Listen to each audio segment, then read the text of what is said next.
I'm fine, thank you. 5 minutes का wait कर लेते हैं then we start.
चलो जी स्टार्ट करते हैं।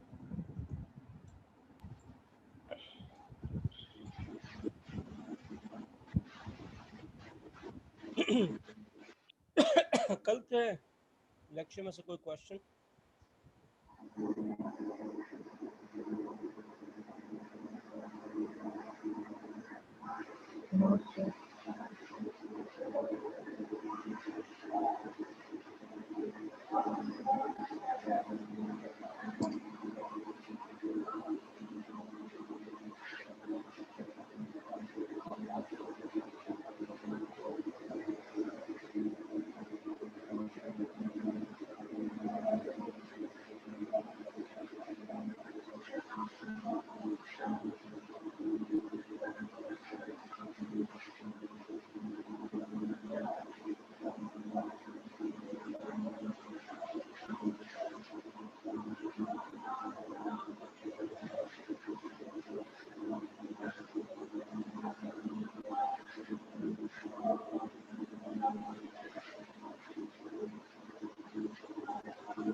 आप लोग को आवाज आ रही है मेरी या नहीं?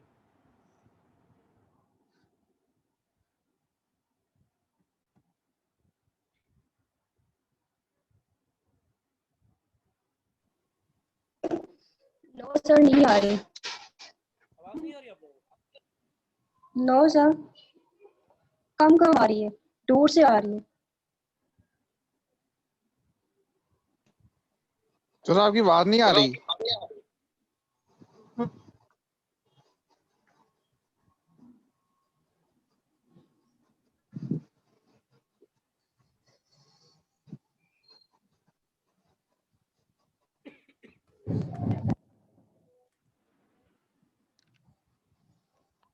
आई थिंक सर बोल ही नहीं रहे हैं। क्यों नहीं बोल रहा? मैं बहुत देर सर का मैसेज आया है कि मैं 5 मिनट से बोल रहा हूँ, कोई रिस्पांस नहीं आ रहा।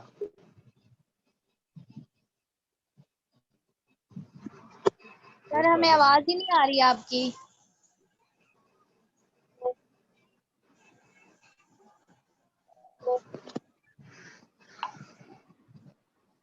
सर कराची में इशू है, नेट इशू होगा। यहाँ का वेदर काफी खराब है। हाँ बस फिर इसलिए सर को चाहिए ऑफ करने, कोई बात नहीं। क्या है भी, क्या बता कर दे। ऑफ तो नहीं करना चाहिए अवैस भाई। ओहो, क्यों ऑफ में किया है?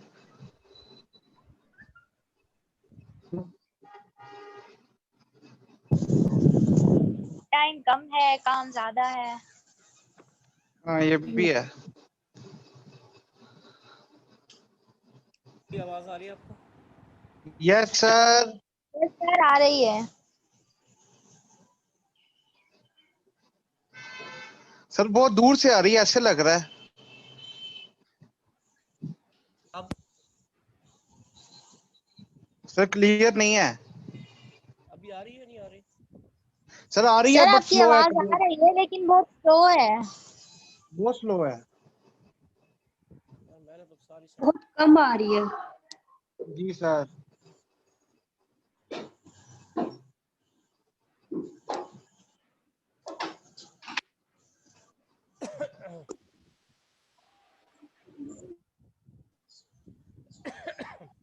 अच्छा जी, मैंने पूछा था कि कल तुमने पढ़ा था। सर आवाज तो नहीं आ रही। सर आवाज नहीं आ रही, कैसे समझ आएगी?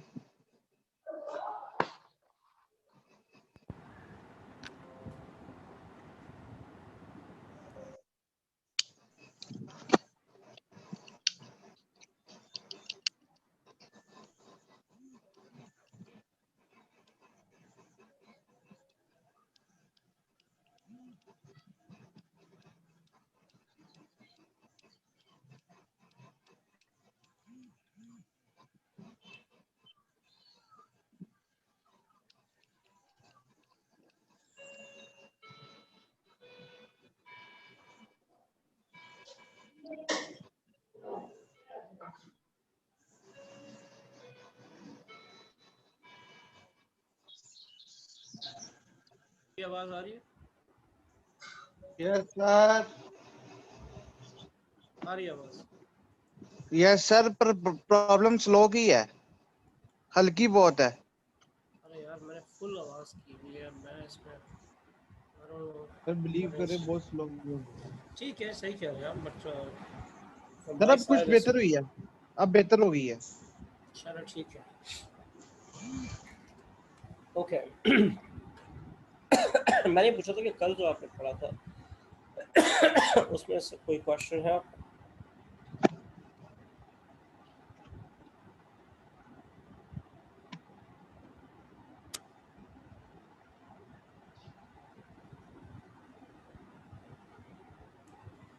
जी कुछ no question sir. No question? Sir जी जी बोलें। सर कल वेदर इशू की वजह से इंटरनेट नहीं चल रहा था और कल की क्लास मिस हो गई है, तो आप थोड़ा सा ओवर रिव्यू दे देना, लाइक अगर वो लेक्चर से कनेक्टेड है आज के लेक्चर से, वरना आज का भी समझ नहीं आएगा, थोड़ा सा अगर आप बता दें। फिर एक काम करते हैं, लेट्स डू समथिंग। कल हमने एक टॉपिक स्किप किया था, पहले हम वो कर लेते हैं, ठीक है? यस और सर। आइसोलेटेड किस्म की चीज़ भी है, फिर इसको हम देख लेते हैं।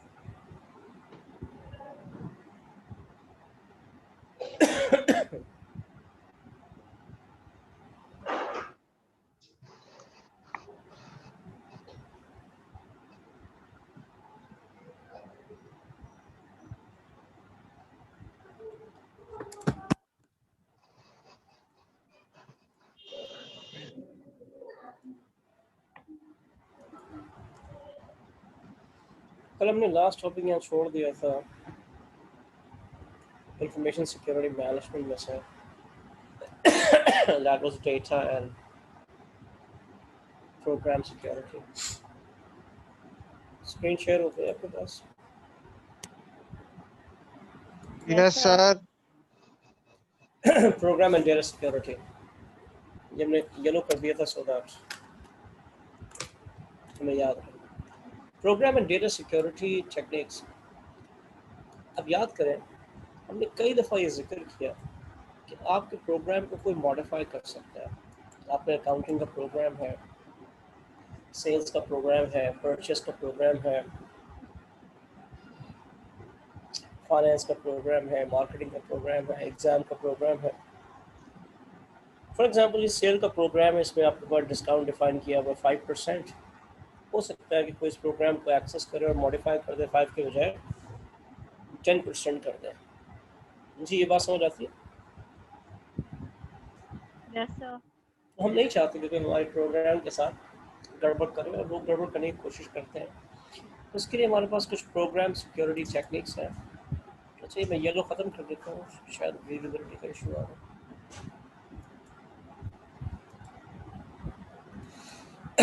ठीक है, तो उसकी 4 5 6 टेक्निक्स हैं, 6 टेक्निक्स हम देख लेते हैं। One is client server solution. अच्छा ये नेटवर्किंग में भी हमने पढ़ा था कि एक क्लाइंट होता है, एक सर्वर होता है और बाकी सारे क्लाइंट्स होते हैं। ठीक है, यस सर। तो अब फॉर एग्जांपल ये आपका अकाउंटिंग का जो सॉफ्टवेयर चल रहा है, ये चल रहा है हेड ऑफिस में एक सर्वर के अंदर, और आपके ब्रांच ऑफिस से क्लाइंट्स कनेक्ट हुए हैं, यूजर्स कनेक्ट हुए हैं। ठीक है, तो अब इसमें हम क्या करते हैं कि हम जो सॉफ्टवेयर है ना उसको सर्वर पे ही रखते हैं। क्लाइंट मशीन पे सिर्फ और सिर्फ वो यूज़ हो रहा होता है। ठीक है, तो ये देखें हमारा सोर्स कोड है, ये बात हम कर चुके हैं। जब भी हम प्रोग्राम बनाते हैं तो उसके 2 कोड होते हैं, एक सोर्स कोड होता है, उसको फिर हम कन्वर्ट आवाज कर सही देते हैं नहीं है। ऑब्जेक्ट कोड में। जी क्या कह रहे हैं? जी क्या लोगों को जिक्र याद है सोर्स कोड और ऑब्जेक्ट कोड का? Yes sir. Yes sir. आगे इसीलिए टाइम बच जाता है ना कि पीछे चीज़ें बनी हुई हैं। तो सोर्स कोड बनाया हमने, उसको कंपाइल करके ऑब्जेक्ट कोड बनाया और उसको हमने एक्सिक्यूट किया। तो सर्वर जब क्लाइंट उस अकाउंटिंग प्रोग्राम को, मार्केटिंग प्रोग्राम को, सेल्स प्रोग्राम को चलाने लगता है तो वो एक्चुअली क्या करता है, सर्वर से रिक्वेस्ट करता है। प्रोग्राम कहाँ चल रहा है, अपलोड करें सर्वर पे। प्रोग्राम चल रहा है किसमें, सर्वर पे चल रहा है। तो वो रिक्वेस्ट करता है, उसको रिस्पॉन्स मिलता रहता है। तो एक्चुअली उसके पास कोई प्रोग्राम नहीं है, ना ऑब्जेक्ट कोड है ना सोर्स कोड है। यस ना, तो वो अगर मॉडिफाई यस करना सर। चाहे तो मॉडिफाई नहीं कर सकता। तो एक ये टेक्निक है, and this is the one of the first techniques जो कि हमने प्रोग्राम की सिक्योरिटी के लिए इस्तेमाल की। अच्छा, फिर दूसरी टेक्निक है कोड साइनिंग। कोड वही सोर्स कोड या प्रोग्राम। तो हम क्या करते हैं, कोड को प्रोटेक्ट करते हैं during transmission and storage. Because हो सकता है कि जब ट्रांसमिट हो रहा है तो कोई इसके अंदर उसको पकड़ ले और मॉडिफाई कर ले। ठीक, तो इसमें काम कैसे होता है, सर्वर मशीन में क्या सोर्स कोड है, ऑब्जेक्ट कोड बना और उस कोड को हमने साइन कर दिया। अच्छा, कोड साइन का मतलब क्या है, अब ये सारी टेक्निकल चीज़ है। कल हमने वायरस के अंदर, एंटीवायरस के अंदर भी इस की बात की थी कि आप कुछ कैलकुलेशन कर लेते हैं। ठीक है, तो जो प्रोग्राम है, इस प्रोग्राम पे हमने एक कोड लगा दिया है। ठीक है, साइन कर दिया, यूँ समझें। अच्छा, अभी साइन कोड जो है क्लाइंट मशीन पे जाके चलता है, लेकिन जब भी चलता है तो वो चेक करता है कि मेरा कोड सही है या नहीं, क्योंकि अगर किसी ने इसको मॉडिफाई किया तो इसका कोड चेंज हो जाएगा। जी बात समझ आती है? Yes sir. तो हर बार चेक करता है कि मेरा कोड सेम है, हाँ सेम है, ठीक है चलो। लेकिन अगर कोड सेम नहीं है तो इसका मतलब है, जो साइन सेम नहीं है तो इसका मतलब है कि गड़बड़ हो गई है। जी बात समझ आती है? Yes sir. ऐसे नेक्स्ट इज कोड इंक्रिप्शन। तो इंक्रिप्शन हमने कल पढ़ी थी। जो कोड जा रहा है उसे आप इंक्रिप्ट कर दें। ठीक है, उसको आपने इंक्रिप्ट कर दिया तो अभी इंक्रिप्टेड कोड जो है क्लाइंट के पास चला गया, यूज़र के पास चला गया, वो उसे एक्सिक्यूट कर रहा है। ठीक है, और वो उसको चूँकि इंक्रिप्टेड है तो वो सोर्स कोड कभी देख नहीं सकेगा। तो वो अगर चाहता है कि उसको सॉफ्टवेयर को खोले, देखे, समझे, कुछ चेंज करे तो वो कोई भी टेम्परिंग नहीं कर सकेगा। ठीक है, और रिवर्स इंजीनियरिंग भी नहीं कर सकेगा। ये अब आपको समझना पड़ेगा। What is reverse engineering? What is reverse engineering, any idea?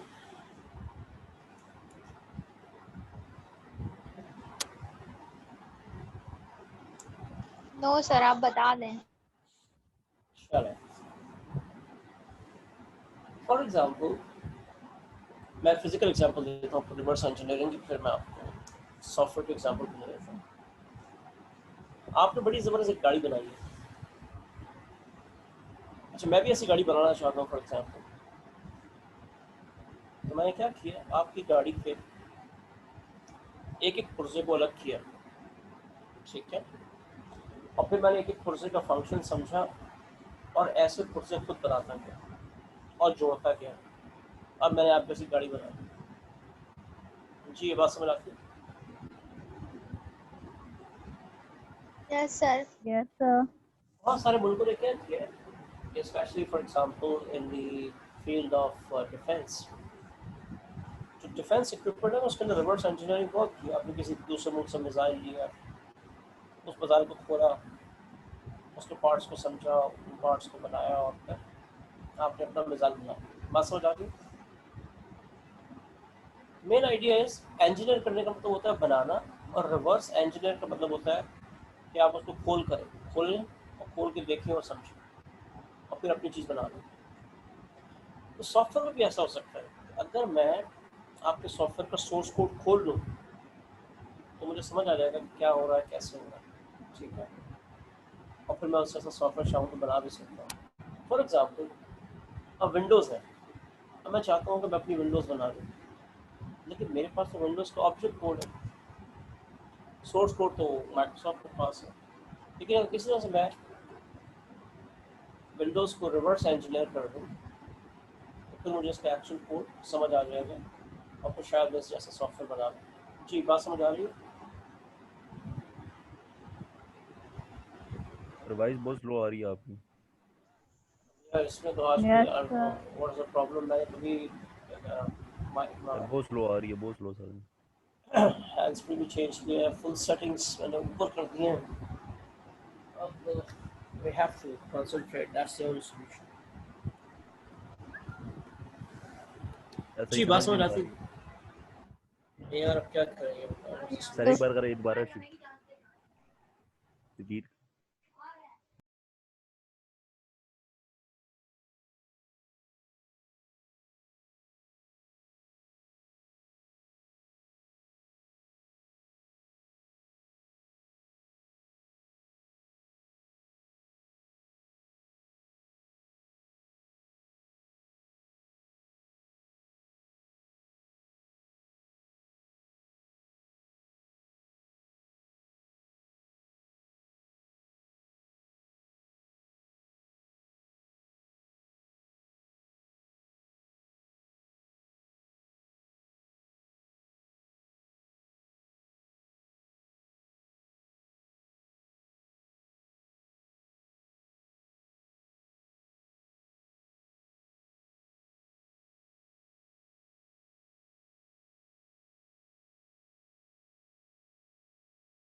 आवाज फिर चली गई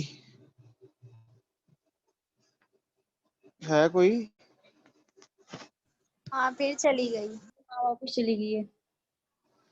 यार जी क्या? हेलो जी सर। सर आप कहाँ चले जाते हैं? हेलो, सर आ रही है आपकी यस आवाज? सर। हेलो आवाज़ आ रही है?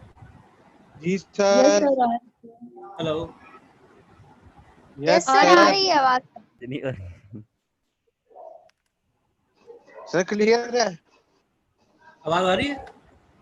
जी सर। यार जवाब तो देना, आप लोग जवाब भी नहीं देते हैं तो पता नहीं चलता। आ रही है सर, आवाज आ सर रही लगता है। है आ रही आपको है। हमारी नहीं आ रही। सर लगता है आपको हमारी नहीं आ रही।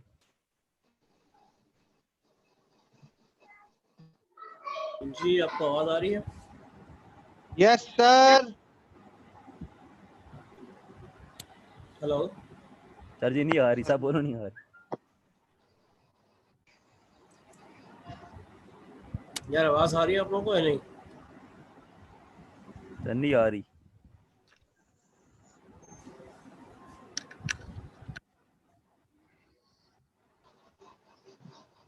आवाज आ रही है? आ रही है यस सर। सर।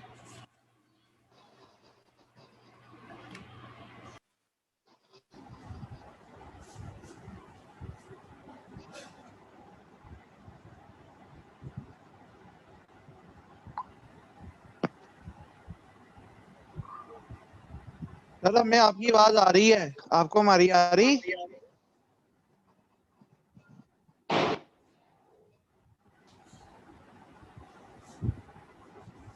मैसेज कर दो सर को। हाँ यही करना पड़ेगा। कर दिया है मैसेज। नहीं तो सर को कॉल करते हैं। मैसेज तो मैंने किया है बट उन्होंने सीन नहीं किया, आप कॉल कर दो। मैं कॉल कर देता कॉल हूँ। कर दें। हाँ मैं करता हूँ, वेट।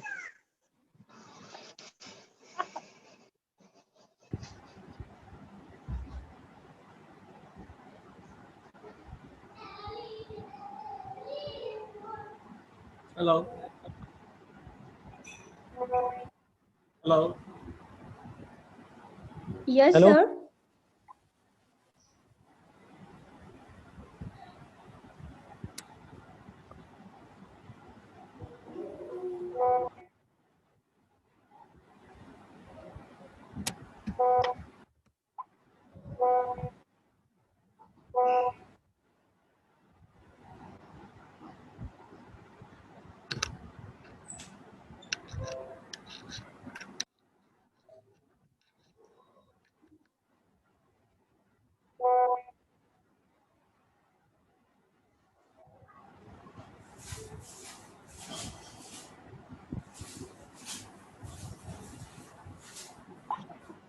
यार आपको आवाज आ रही है मेरी या नहीं?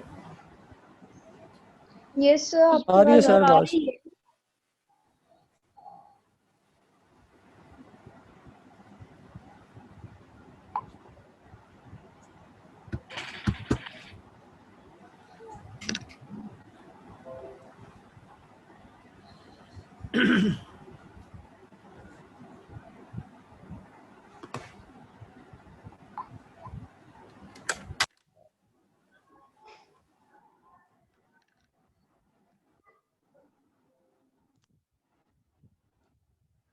अभी आवाज आ रही है आप लोगों को नहीं?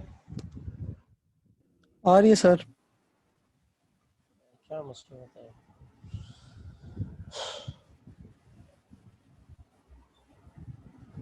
चलें, everybody can hear me? Yes sir. Yes sir.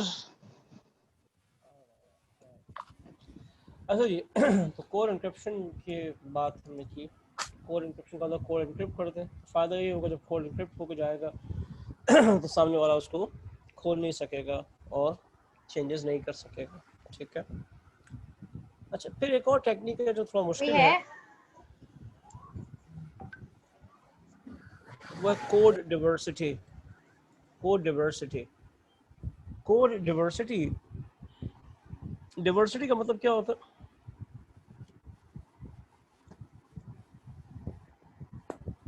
Sir change करना। डिवर्सिटी का मतलब चेंज करना तो नहीं होता तब है। डिफरेंस। तब्दील। सर डिवर्सिटी मतलब का सर मतलब इसको होता है मतलब कन्वर्ट वैरायटी। करना। डिवर्सिटी का मतलब होता है वैरायटी। डिवर्सिटी का मतलब है वैरायटी। तो वैरायटी आप इसके अंदर ला सकते हैं। क्या कर सकते हैं? अब ये टेक्निकल चीज़ है, मैंने यहाँ लिखी भी है, लेकिन हम आइडिया ले लेते हैं। ठीक है। लेकिन ये जो कोड की डिवर्सिटी का मतलब ये है कि आप एक किस्म का कोड ना रखें, यूँ समझें, एक किस्म का सोर्स कोड ना रखें, मल्टीपल किस्म का सोर्स कोड रखें। चलो मैनुअल एग्जांपल लेके समझें। फॉर एग्जांपल मैं ये चाहता हूँ कि मैं आपको कोई चीज़ बना के देता हूँ और फॉर एग्जांपल कोई एक ऐसी चीज़ है जो बड़ी यूनिक सी है, वो मैं बना के देता हूँ और आप बड़े इंटरेस्टेड हैं कि आप मालूम करें कि वो चीज़ कैसे बनाता हूँ मैं। तो अब मैंने क्या किया, मैंने उस चीज़ को बनाने के ना 3-4 तरीके रखे हुए हैं। कभी मैं एक तरीके से बनाता हूँ, कभी दूसरे तरीके से बनाता हूँ। तो आप जब भी इस चीज़ को समझने की कोशिश करते हैं कि मैं किस तरीके से बनाता हूँ तो आप कंफ्यूज हो जाते हैं, क्योंकि मैं हर बार एक डिफरेंट तरीका यूज़ कर रहा होता हूँ। क्या ये कॉन्सेप्ट समझ आता है? Yes sir. बस अगर ये समझ आता है ना, this is called code diversity. कि जो मैंने प्रोग्राम बनाया हुआ ना, उस प्रोग्राम के अंदर मैंने एक वैरायटी रखी हुई है। कभी मैं काम को किसी और फार्मूला से करता हूँ, एल्गोरिथम का मतलब है फार्मूला, ठीक है। कभी मैं इसका, यानी मैं 3-4 किस्म के कोड बनाए हुए, ठीक है। कभी एक तरह से यूजर को दे देता हूँ, कभी दूसरा वाला दे देता हूँ, ठीक है। तो अब क्या होता है कि जब उसके अंदर डिवर्सिटी आ जाती है तो सामने वाले के लिए उसको समझना मुश्किल हो जाता है। जी ये बात समझ आती है? आपके लिए इतना काफ़ी है, ठीक है, कि मैंने जो है प्रोग्राम को 3-4 तरीक़ों से बनाया हुआ है। तो कभी इस तरीके से चलता है वो प्रोग्राम, कभी दूसरे तरीके से चलता है, कभी तीसरे तरीके से। तो अगर कोई इसको बैठ के समझना चाह रहा है कि एक प्रोग्राम कैसे काम कर रहा है तो उसके लिए मुश्किल हो जाएगा बिकॉज कोई एक प्रोग्राम नहीं है। जी ये बात समझ आती है? Yes yes sir. Sir. But ये मैं यहाँ से कुछ चीज़ें उड़ा भी दूंगा क्योंकि आपके लिए इतना ही काफ़ी है, ठीक है। I'll modify this। आपको इतने की ज़रूरत भी नहीं है, सिर्फ ये समझना आपने कि एक ही प्रोग्राम है, उसको 3-4 तरीक़ों से, यानी मैंने अकाउंटिंग करने के लिए 3-4 लॉजिक पे प्रोग्राम बना लिया हुआ। कभी इस लॉजिक का प्रोग्राम चलता है, कभी दूसरी लॉजिक का प्रोग्राम चलता है, कभी तीसरी लॉजिक का प्रोग्राम चलता है, ठीक। अच्छा, कोड ऑब्फस्केशन आप कर सकते हैं। इसका क्या मतलब होता है? ऑब्फस्केशन का क्या मतलब है इसे? एनीवन? अगर आप इसका मतलब समझ जाएंगे तो आपका कॉन्सेप्ट क्लियर हो जाए। जी what is the meaning? Scramble कर देना। हाँ गुड आइडिया, स्क्रैम्बल कर दें, कंफ्यूजिंग कर दें, कंफ्यूजिंग कर दें, ऐसा कर दें कि कोई इसको देखे तो समझ ही ना आए कि क्या हो रहा है, ठीक है। काम तो कर रहा है ये प्रोग्राम, लेकिन जब मैं इसको खोल के देखने की समझने की कोशिश करता हूँ, इसकी एक बड़ी अजीब व गरीब एग्जाम्पल, आई डोंट नो कितनी अच्छी एग्जाम्पल है, शायद अच्छी एग्जाम्पल है।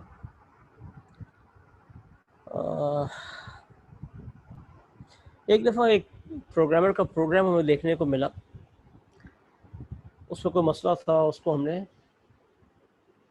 खोला देखा।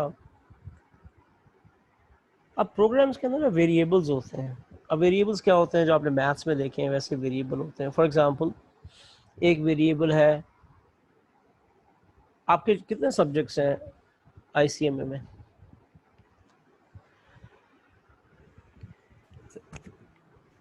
पूरा आईसीएमए जॉब करते हैं, कितने सब्जेक्ट्स हैं? 18 सब्जेक्ट्स है ना। तो आईसीएमए के एग्जाम के सिस्टम में ना 18 वेरिएबल्स होंगे, ठीक है। Subject 1, subject 2, subject 3, subject 4। अच्छा, वेरिएबल क्यों कहते हैं? इससे कि हर स्टूडेंट के मार्क्स, वेरिएबल वो होता है जो वेरी कर रहा होता है। यस, वेरिएबल वो होता है जो वेरी कर रहा होता है तो ये वेरिएबल है। स्टूडेंट 1 के लिए सब्जेक्ट 1 में मार्क्स डिफरेंट है, सब्जेक्ट 2 में डिफरेंट है, स्टूडेंट 2 के लिए इसी तरह से हर सब्जेक्ट में डिफरेंट होंगे। Yes no? Yes sir. Yes sir. तो हम कोशिश करते हैं वेरिएबल जो ना वो मीनिंगफुल हो। फॉर एग्जांपल सब्जेक्ट 1, सब्जेक्ट 2 या अकाउंटिंग, फाइनेंस, एमआईएस। उस बंदे ने वेरिएबल्स की जगह गालियां लिखी हुई थी।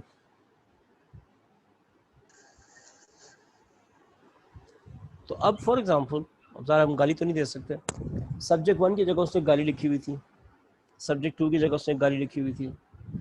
तो अब ऐसा कंफ्यूजिंग कोड था, उसको हम समझने की कोशिश करते रहे, बड़ा टाइम लगा हमें। पहले तो यू अंडरस्टैंड द आइडिया, यानी कि आप उसको इतना कंफ्यूजिंग कर दें, कोई खोल भी ले उसे तो उसको समझना उसके लिए बहुत मुश्किल हो। मुश्किल हो जाए, ठीक है ना। तो बस ये सेंट्रल आइडिया, मैं इसको भी रिड्यूस कर दूंगा, आपको उसकी इतनी टेक्निकलिटीज़ की ज़रूरत नहीं है, just get the central idea, ठीक है। तो यहाँ पर देखेंगे कि सोर्स कोड है, उसको कंपाइल किया और फिर हमने उसको ऑब्फस्केट कर दिया, उसको कंफ्यूजिंग सा बना के यूज़र को दे दिया, उसको चलाओ। अब वो उसको समझने की कोशिश भी करेगा तो उसको कुछ पता नहीं चलेगा, ठीक है जी। Yes sir. तो बस सेंट्रल आइडिया है, मैंने ये चीज़ें येलो कर ली है, मैं इनको थोड़ा सा रिड्यूस करके आपको भेज दूंगा, यही लिख दूंगा जो मैंने अभी आपको बताया। अच्छा, टेम्पर रेजिस्टेंट सॉफ्टवेयर, ये बेसिकली आइडिया यही है कि आप उसको टेम्पर प्रूफ बना दें। टेम्पर प्रूफ बना दें मीन्स उसके अंदर कोई गड़बड़ ना कर सके, कोई चेंजेस ना कर सके, ठीक है। और टेम्पर प्रूफिंग के लिए हम कई टेक्निक्स यूज़ करते हैं, एक से ज़्यादा टेक्निक यूज़ करते हैं आमतौर से। तो जैसे आपने पीछे पढ़ा कोड डाइवर्सिटी कर सकते हैं, आप ऑब्फस्केशन कर सकते हैं। तो अगर आप दोनों कर रहे हैं तो ये आपका एक टेम्पर रेजिस्टेंट सॉफ्टवेयर बन रहा है। और सॉफ्टवेयर की खुद अच्छी बात ये होती है, जो टेम्पर रेजिस्टेंट सॉफ्टवेयर होता है, एक तो उसके अंदर चीज़ों को अंडरस्टैंड करना मुश्किल होता है, और दूसरा ये कि वो प्रोग्राम फेल हो जाएगा अगर आप खोलने की कोशिश करेंगे। इसकी मिसाल यूँ समझें कि आपके पास एक मशीन हो, एक डिवाइस हो, आपने कहा मैं देखूँ उसको खोल के देखूँ, लेकिन जैसे खोला वो डिवाइस बर्स्ट हो गई, ख़राब हो गई और अब वो रिपेयर नहीं हो सकती। ये बात समझ आती है जी? यस। तो टेम्पर रेजिस्टेंट सॉफ्टवेयर में यही चीज़ होती है कि वो जो है इस किस्म का होता है कि अगर उसको आपने खोलने की कोशिश की एक तो समझ में नहीं आएगा, और दूसरा से आपने खोलने की कोशिश की तो वो बेकार हो जाएगा। जी एवरीवन,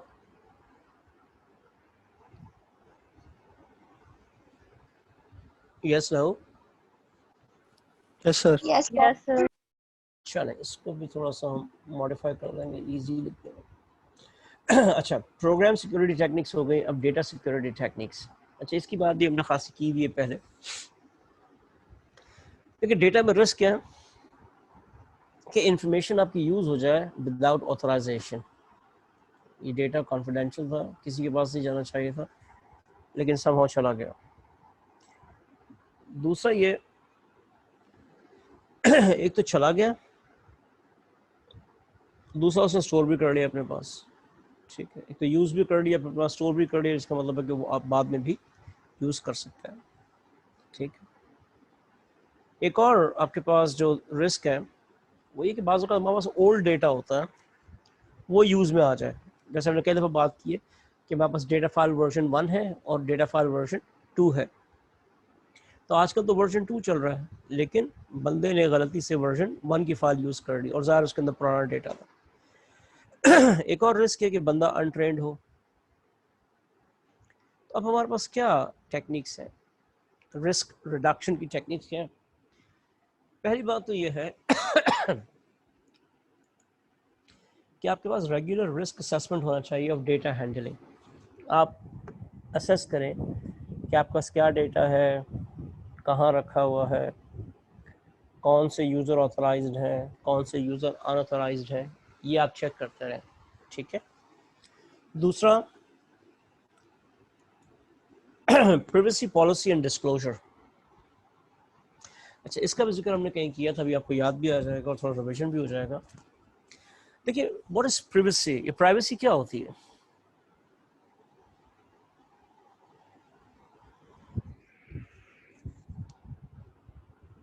एनीवन?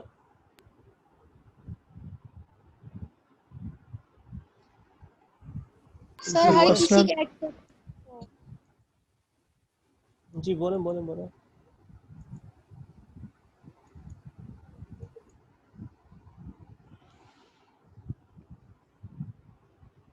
सर आपका पर्सनल डेटा जो होता है, सही है। देखिए प्राइवेसी जो है ना, बेसिकली आजकल तो आपने देखा होगा हर सॉफ्टवेयर में प्राइवेसी सेटिंग्स होती हैं। तो प्राइवेसी का मतलब है your right to control information about yourself. मेरा हक है कि मैं अगर कोई चीज़ आपको नहीं बताना चाहता तो ये मेरा हक है। तो अब आपके पास एक प्राइवेसी पॉलिसी होनी चाहिए। आप अपने तमाम एम्प्लॉयज़ को बताएं कि देखें जी, तमाम कस्टमर्स का डेटा कॉन्फिडेंशियल है। आप एक कस्टमर को दूसरे कस्टमर का डेटा नहीं देंगे, हमारी प्राइवेसी पॉलिसी है, ठीक है। तो इसके अंदर भी जो भी आपकी पॉलिसी है कि डेटा शेयर करना है, नहीं शेयर करना है, किससे शेयर करना है। फॉर एग्जांपल ICMA के अंदर, चलो इंटरेस्टिंग सिचुएशन आई मेरे जहन में, ये बताएं कि ICMA में आपके अब्बाजान जाते हैं, अब्बाजान अम्माजान दोनों जाते हैं, और वो जाके एजुकेशन डिपार्टमेंट से कहते हैं या एग्ज़ाम डिपार्टमेंट से कहते हैं जी हमारे बच्चे की परफॉर्मेंस बताएं, उसकी जो रिज़ल्ट कार्ड्स हैं पिछले वो हमें दें। अब बताएं ICMA वाले देंगे या नहीं देंगे?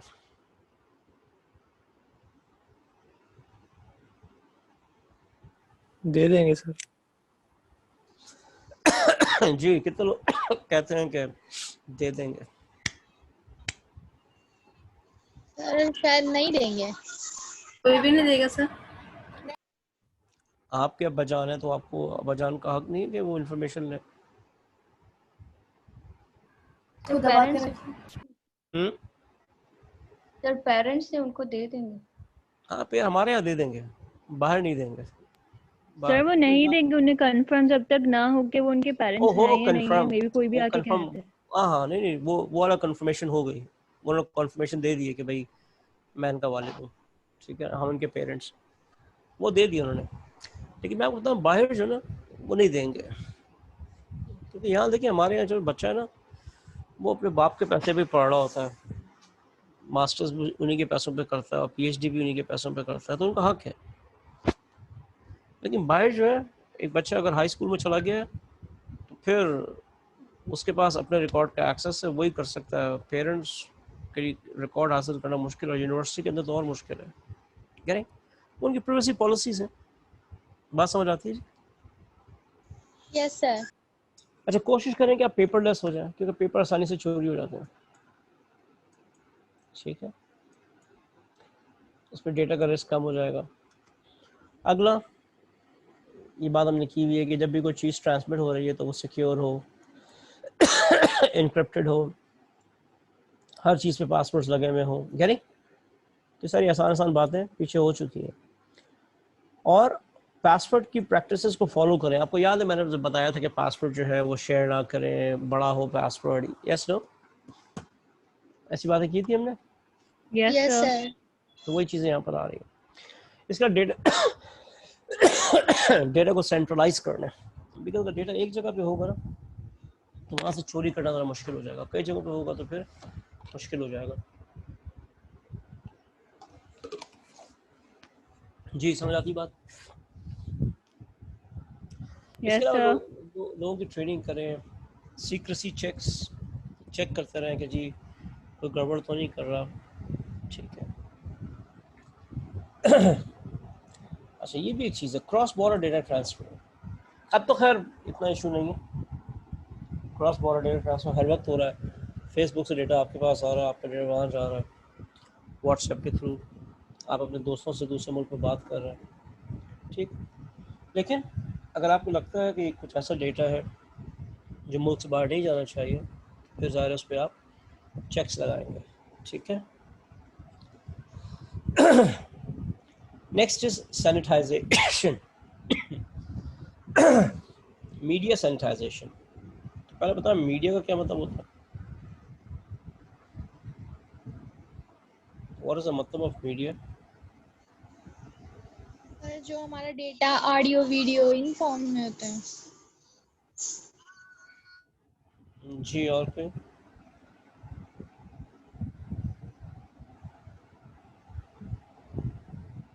जी और फिर what is media? Sir TV radio के थ्रू डेटा मतलब ये तो जबरदस्त हो गया। अच्छा सैनिटाइजेशन का मतलब क्या होता है? आजकल तो सैनिटाइजेशन बड़ी कॉमन चल रही है भाई, क्या होगा? हाथों को सैनिटाइज कर रहे हैं आप, क्या कर रहे हैं? Yes no? Yes sir. हाथों की सफाई कर रहे हैं। तो मीडिया की भी सफाई, मीडिया का मतलब है जहाँ आपकी डेटा रखा हुआ है, that is called media, that is called media. आपकी हार्ड डिस्क है, फ्लॉपी है, CD है, USB है, ठीक है, तो ये सब मीडिया है आपका। जितनी स्टोरेज डिवाइसेस हैं, सब आपका मीडिया है। Yes no? Yes sir. Yes sir. आपने इस मीडिया को सैनिटाइज करना है, प्रोटेक्ट करना है। प्रोटेक्ट करना है, जैसे हाथों को प्रोटेक्ट करना है, ऐसे ही इसको सैनिटाइज करना है, प्रोटेक्ट करना है। क्योंकि अगर ये हार्ड डिस्क के मीडिया चोरी हो गया तो आपका तो डेटा गया, ठीक है। तो उसकी कॉन्फिडेंशियलिटी को मेंटेन करना है, रीयूज को मेंटेन करना है। फॉर एग्जांपल, आपने एक यूएसबी ख़राब हो गई, फेंक दी, ये बहुत ही ख़तरनाक हरकत किया आपने। आपको पता, ख़राब यूएसबी, ख़राब हार्ड डिस्क से भी लोग डेटा उठा लेते हैं। तो ये सारी की सारी चीज़ें आपको ख्याल रखना है कि आप मीडिया को सिक्योर रखें, कॉन्फिडेंशियलिटी को मेंटेन करें, और जो डेटा बेकार हो गया है, जिसकी ज़रूरत नहीं है, उसको प्रॉपर्ली डिस्कार्ड करें। एक हार्ड डिस्क ख़राब हो गई है तो उस हार्ड डिस्क का क्या करें? फेंक दें? नो। शायद हमने बात की थी, उसको तोड़ दें। Yes no? हार्ड डिस्क को, Yes, sir. यूएसबी को, सीडी को तोड़ दें। ठीक है। Yes sir. अच्छा जी, अब लास्ट थिंग जो है, auditing information security management framework.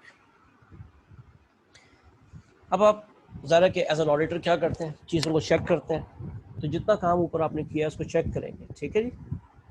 तो आप चेक करेंगे पहली चीज़ कि भाई जो भी आपकी सिक्योरिटी पॉलिसीज़ हैं, प्रोसीजर्स हैं, स्टैंडर्ड्स हैं, वो है या नहीं, और क्या वो फॉलो हो रहे हैं या नहीं। बिकॉज होना एक चीज़ है और फॉलो होना दूसरी चीज़ है। Yes no? Yes sir. आप चेक करेंगे कि आपके यहाँ formal security awareness and training है या नहीं, क्या सब लोगों की ट्रेनिंग होती है या नहीं, ठीक। अच्छा, आप ये भी चेक करेंगे एज एन ऑडिटर कि क्या प्रॉपर डेटा ओनरशिप है या नहीं, प्रॉपर डेटा ओनरशिप है या नहीं, ठीक है। डेटा ओनरशिप का मतलब है कि हम डेटा की क्लासिफिकेशन कर देते हैं। फॉर एग्जांपल कि भाई ये डेटा सबके लिए है, ये डेटा कॉन्फिडेंशियल है, ठीक है, और ये डेटा हाईली कॉन्फिडेंशियल है, ठीक है। तो आपने ये क्लासिफिकेशन करनी होती है, और ज़ाहिर क्लासिफिकेशन के बाद फिर उसे आपने मेक श्योर करना है कि वो डेटा, अगर जो हाईली कॉन्फिडेंशियल डेटा है वो हर एक के हाथ लगना नहीं चाहिए, जो कॉमन सा डेटा है। फॉर एग्जांपल, अगर आपका चलो अकाउंटिंग की बात करें, आपको फाइनेंशियल अकाउंट्स का डेटा है आप एक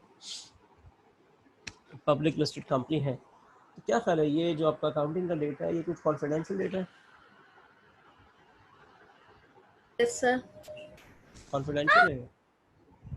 फाइनेंशियल अकाउंटिंग का डेटा, आपकी बैलेंस शीट वगैरह कॉन्फिडेंशियल है? नहीं नहीं, कॉन्फिडेंशियल नहीं, पब्लिश होती है। हाँ, तो कैसे कॉन्फिडेंस? लेकिन जो आपकी कॉस्ट अकाउंटिंग का डेटा है, फॉर एग्जांपल मैनेजमेंट अकाउंटिंग का डेटा है, वो कॉन्फिडेंशियल है? Yes sir. इसी किस्म की आपने क्लासिफिकेशन करनी होती है और इस हिसाब से डेटा को रिलीज करना होता है। एज एन ऑडिटर आपने चेक करना है कि क्लासिफिकेशन हुई भी है और उसके मुताबिक काम हो रहा है या नहीं। तो डेटा ओनरशिप जब आप कर लेंगे तो फिर आपके पास डेटा ओनर्स क्लियर हो जाएंगे ना। तो डेटा ओनर्स आमतौर से कौन होते हैं? ये वो लोग होते हैं जिनका ये डेटा होता है और वही आपको ऑथराइज करेंगे कि किसको कितना एक्सेस देना है, किसको एक्सेस नहीं देना, ठीक है ना। फॉर एग्जांपल, अकाउंट्स का जो डेटा है उसका डेटा उसका जो डेटा ओनर है वो कौन है जी? अकाउंट्स का हेड। जो मार्केटिंग का डेटा है उसका ओनर कौन है जी? मार्केटिंग का हेड। Yes sir. तो वही डिफाइन करेगा जी इसको एक्सेस दो, इसको एक्सेस ना दो। ये पीछे हमने डिस्कस किया था इंफॉर्मेशन सिस्टम की रिस्पॉन्सिबिलिटीज़ में, ठीक है ना। यहाँ पर आप सिंपली चेक करेंगे एज एन ऑडिटर, यदि डेटा ओनरशिप डिफाइन की हुई है, ठीक है, डेटा ओनर्स ने प्रॉपर्ली चीज़ों को ऑथराइज किया हुआ है, और जिनको ऑथराइज किया है क्या सिर्फ वही लोग यूज़ कर सकते हैं या कुछ और लोग भी यूज़ कर सकते हैं?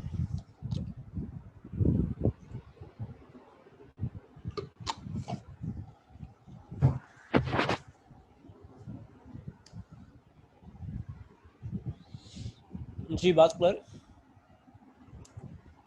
Yes sir. Yes sir. As an auditor फिर आपने ये भी देखना है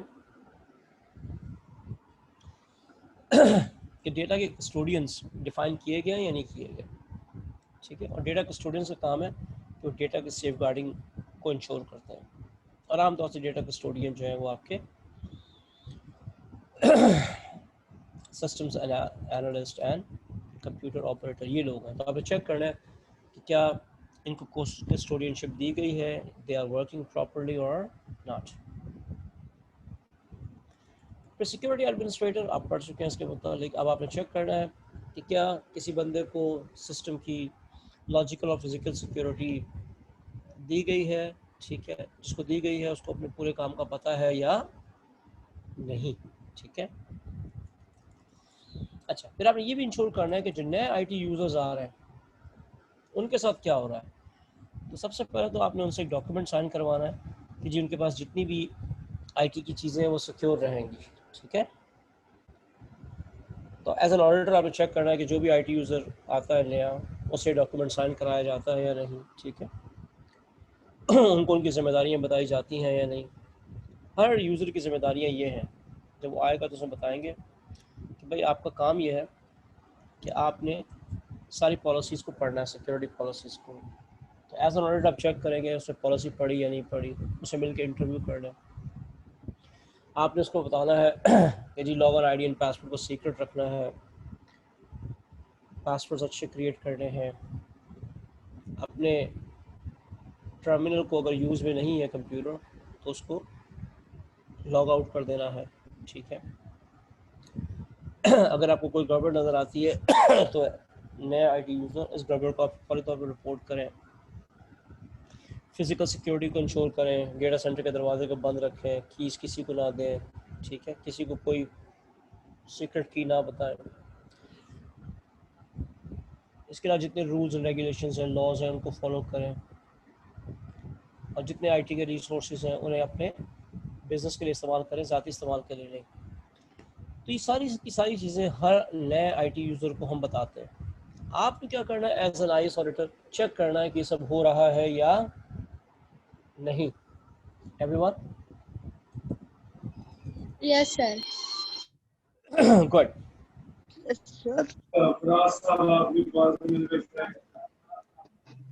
सर ब्रेक कर लें?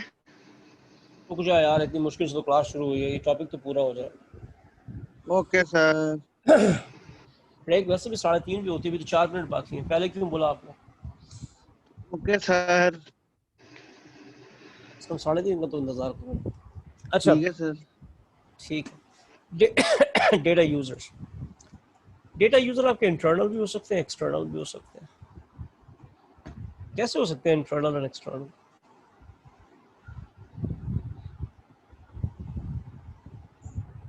कोई मिसाल दें इंटरनल और एक्सटर्नल। सर स्टेक होल्डर्स में सब आ जाते हैं, इंटरनल भी और एक्सटर्नल भी।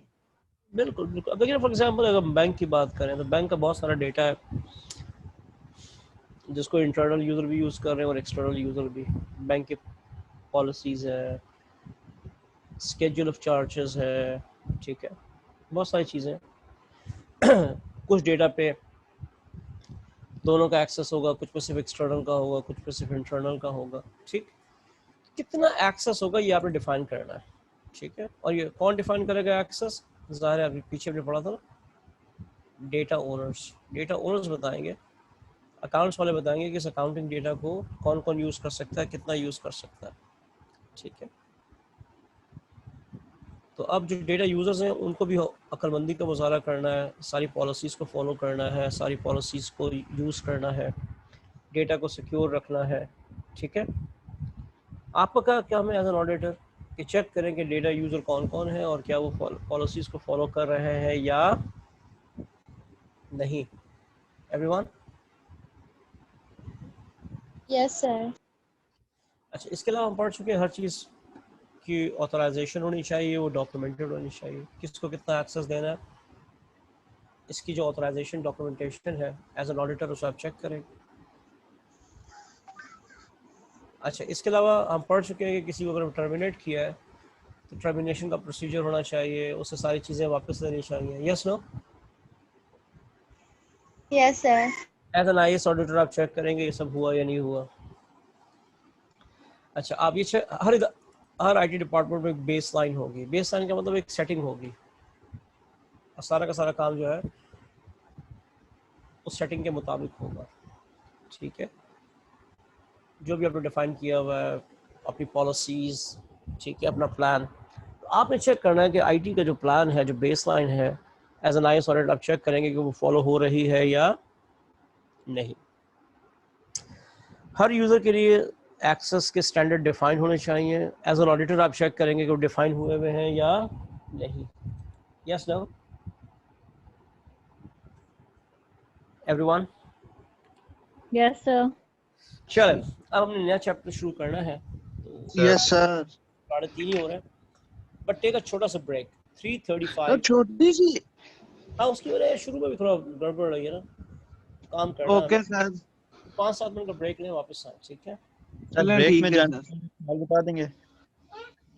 सर एक क्वेश्चन है छोटा सा। जी जी, बोलो। सर वो मेरा एक फ्रेंड है, वो कोई भी क्लास नहीं ले सका, वो बुक पूछ रहा है, उसने हार्ड फॉर्म में लेनी है, तो कौन सी परचेज कर ले वो? यार ये तो मुझे नहीं पता, मैंने तो आपके लिए ये चीज़ बना के दे दी है सारी की सारी। I think you should use it. Sir अच्छा, यही जो नोट्स आप पढ़ा रहे हैं यही सारे उसको सेंड कर दूं? कर दें, बिल्कुल कर इनमें दें। से पढ़ के वो पास हो सकता है? ये तो मुझे नहीं पता, पास होना एक अलग चीज़ है। आपको मैं पूरी की पूरी बैटिंग टेक्निक सिखा दूँ, आप जाके बैटिंग मैच के अंदर परफॉर्म ना करें तो क्या होगा? हाँ, ये मैं सर कह ये सकता हूँ, मैं ये कह सकता हूँ कि क्या, अगर आप ये पूछें कि सर ये सारी चीज़ें पूरी हैं, बिल्कुल पूरी हैं। मैंने इसीलिए हर चैप्टर के शुरू में आईसीएमए का सिलेबस छापा हुआ है, ठीक है? आप मैच कर लें। यस तो आप ये पूछें कि क्या ये चीज़ें पूरी हैं, बिल्कुल पूरी हैं। कॉम्प्रिहेंसिव है, कॉम्प्रिहेंसिव है। ईजी लैंग्वेज में, बिल्कुल ईजी लैंग्वेज में, ठीक। ठीक है सर। अब इसको पढ़ के समझना और एग्ज़ाम में फिर क्वेश्चन समझ के आंसर करना, ये दो अलग चीज़ें होती हैं। ओके काफ़ी सर, है थैंक यू। मतलब, ठीक है? ठीक है सर।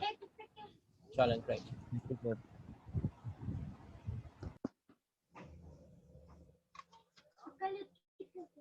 2 रुपए की है।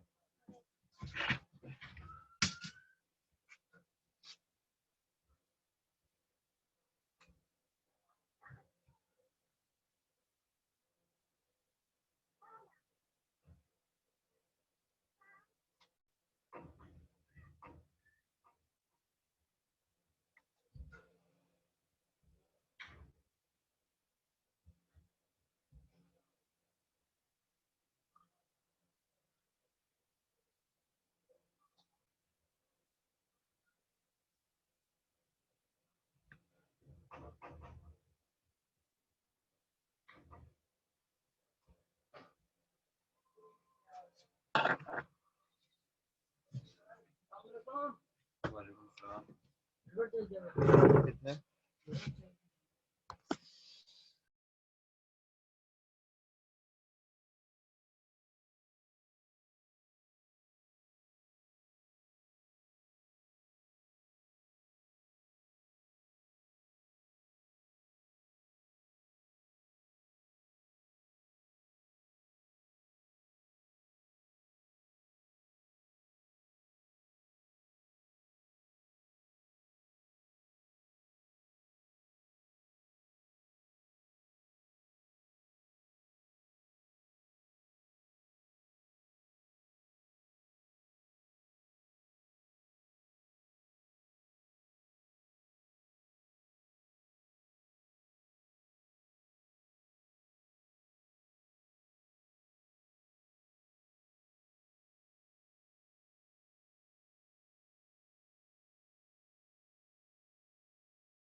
चलें जी, everybody's back. Yes sir. Sir हम कहीं गए नहीं थे। Very nice. अच्छी बात है ना। ब्रेक का मतलब हम सिर्फ ये होता है कि थोड़ा सा रिलैक्स कर ले। फिजिकल, हाँ रिलैक्स कर रहे हैं, इधर उधर हो जाए, कोई गाना वाना सुनने जो आप सुनते रहते हैं, क्योंकि आप गाते नो भी रहते सर। हैं। Okay, business continuity and disaster recovery कल हमने थोड़ा सा शुरू किया था, और अभी क्लास के स्टार्ट में किसी ने कहा कि आई मिस द क्लास, तो मैंने कहा ठीक है, हम इसको फिर बाद में शुरू करते हैं। तो शुरू करते हैं, जो हमने कल किया था उसका थोड़ा सा रिव्यू लेंगे और कनेक्ट करते हुए आगे चले जाएंगे, ठीक है। ये है आपका सेकंड लास्ट टॉपिक, इसके बाद आपका एक ही टॉपिक बचेगा। अच्छा, ये टॉपिक मोस्ट प्रॉब्ली आज नहीं तो अगली क्लास में 10-15 मिनट में हो जाएगा, आज की क्लास और अगली क्लास में। उसके बाद जो टॉपिक है उसको मैक्सिमम 2 क्लासेस चाहिए होंगी, ठीक है। तो यानी अगर हम देख रहे हैं नेक्स्ट वीक, तो नेक्स्ट वीक में हमारा काम इंशाल्लाह हो जाएगा। फिर एक चीज़ जिसका आप लोगों को बहुत इंतज़ार था और कई दफ़ा लोगों ने कहा भी, but I did not reply thoroughly, हम बहुत सारे क्वेश्चंस देखेंगे, ठीक है। हम बहुत सारे क्वेश्चंस देखेंगे और एक अच्छी प्रैक्टिस हो जाएगी आपकी।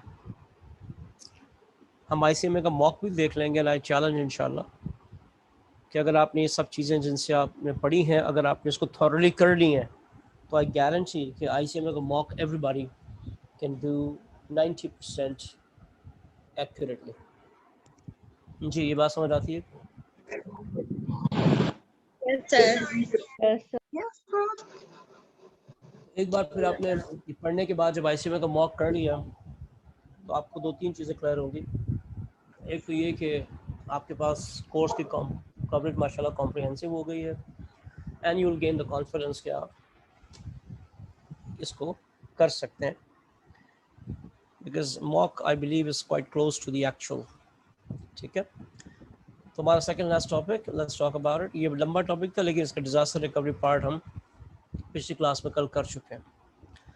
इन दोनों में फ़र्क होता है, वो फ़र्क हम आखिर में देखेंगे। तो लेट्स सी, आपने बिजनेस कंटिन्यूटी प्लानिंग करनी है, यानी बिजनेस आपका हर सूरत में चलता रहा है। ये मैं रिव्यू कर रहा हूँ for someone who missed it. तो बिजनेस कंटिन्यूटी प्लानिंग आप करेंगे, उसमें 5 चीज़ें होती हैं: business impact analysis, developing recovery strategies, detail plan, implement plan, test and maintain plan. तो सबसे पहले आप करते हैं बिजनेस इम्पैक्ट एनालिसिस, और उसका सेंट्रल आइडिया ये होता है कि आपने देखना है कि आपके बिजनेस में कौन कौन सी चीज़ें इंपॉर्टेंट हैं। फॉर एग्जांपल कि आपके अकाउंटिंग डिपार्टमेंट का वर्क ज़्यादा इंपॉर्टेंट है, या कस्टमर सर्विस का, या सेल्स का, या मार्केटिंग का, या प्रोडक्शन का, या HR का, तो कौन सा आपका की बिजनेस प्रोसेस है, ठीक है। और फिर ज़्यादा जो भी की बिजनेस प्रोसेस है जो भी की बिजनेस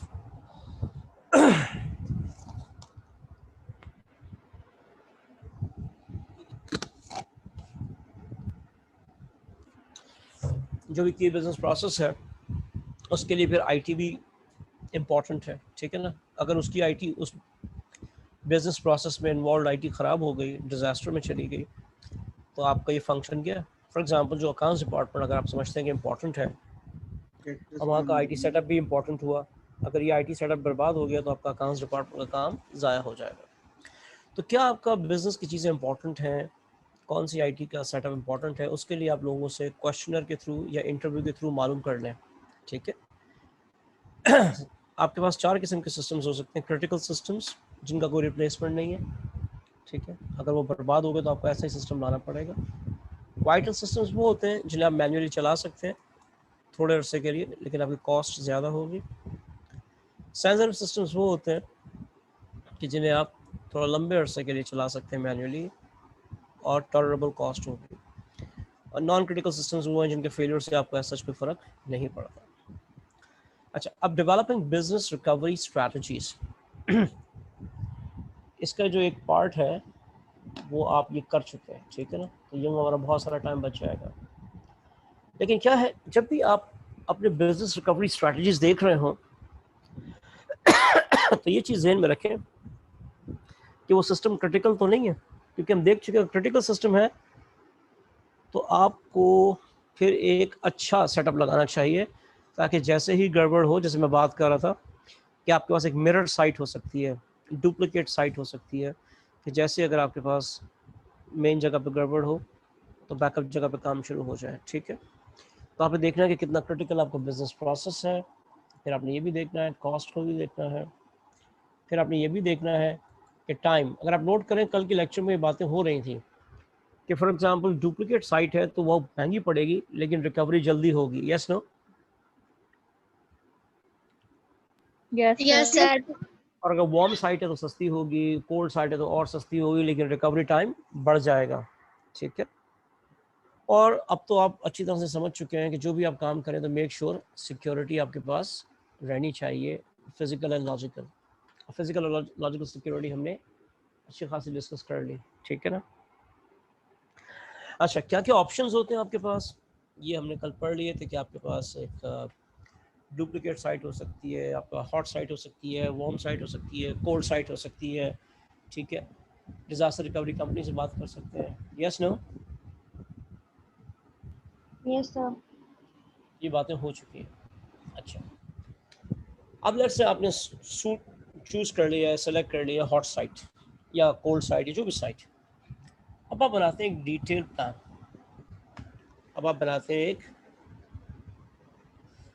डिटेल प्लान। तो जब भी आप एक डिटेल प्लानिंग कर रहे हैं, एक एक चीज़ की प्लान करेंगे ना, कि डिजास्टर हो गया, सैलाब आ गया तो क्या करेंगे, ज़लज़ला आ गया तो क्या करेंगे, आग लग गई तो क्या करेंगे, तो आपने इन चीज़ों को जहन में रखना है।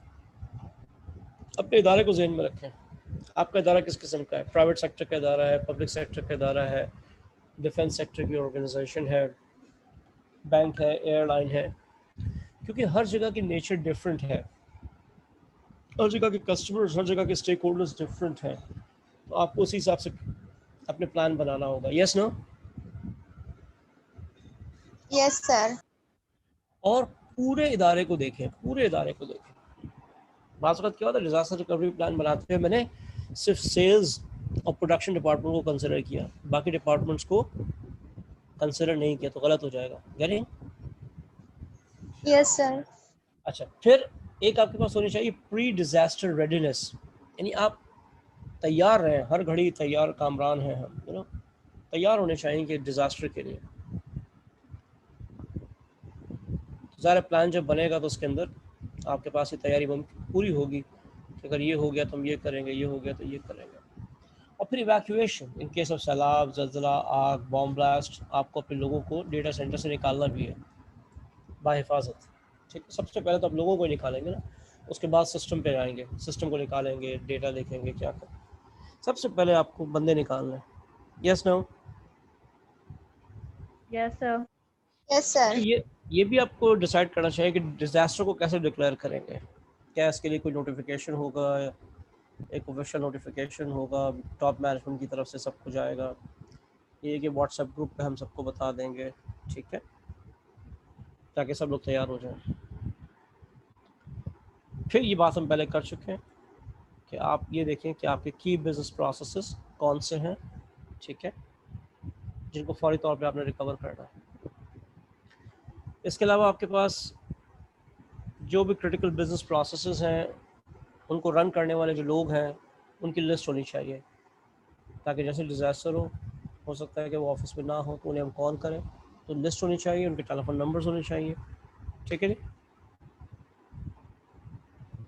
इसके अलावा आपके पास पूरी की पूरी कॉन्फ़िगरेशन होनी चाहिए बिल्डिंग की कि आपकी बिल्डिंग कितनी बड़ी है, इसमें कितने टेलीफोन लाइंस हैं, चेयर्स हैं, डेस्क हैं। ठीक है, क्योंकि मुझे अपनी एक्चुअल जगह का पता होगा तो मैं जब डिज़ास्टर रिकवरी साइट पे जाऊंगा तो उसको फिर उसी हिसाब से बिल्ड करूंगा। Yes no?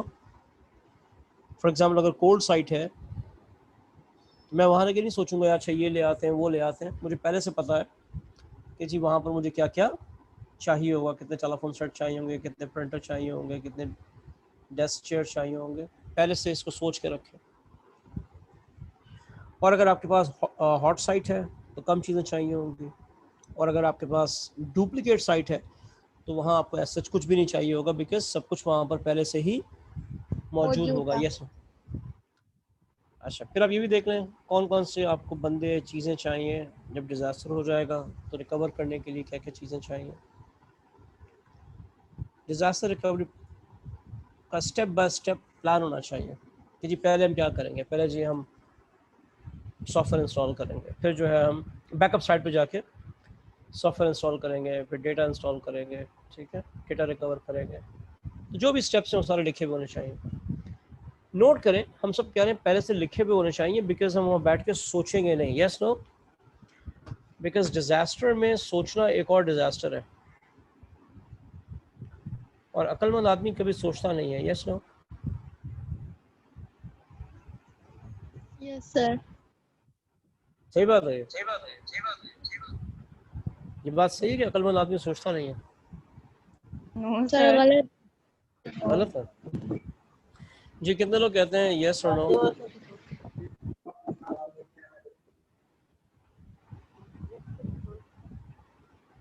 अक्लमंद सर सोच की बात करता है। नहीं, मैं कह रहा हूँ जब कोई काम करना होता है तो अक्लमंद आदमी सोचता नहीं है। सही बात है, गलत बात है?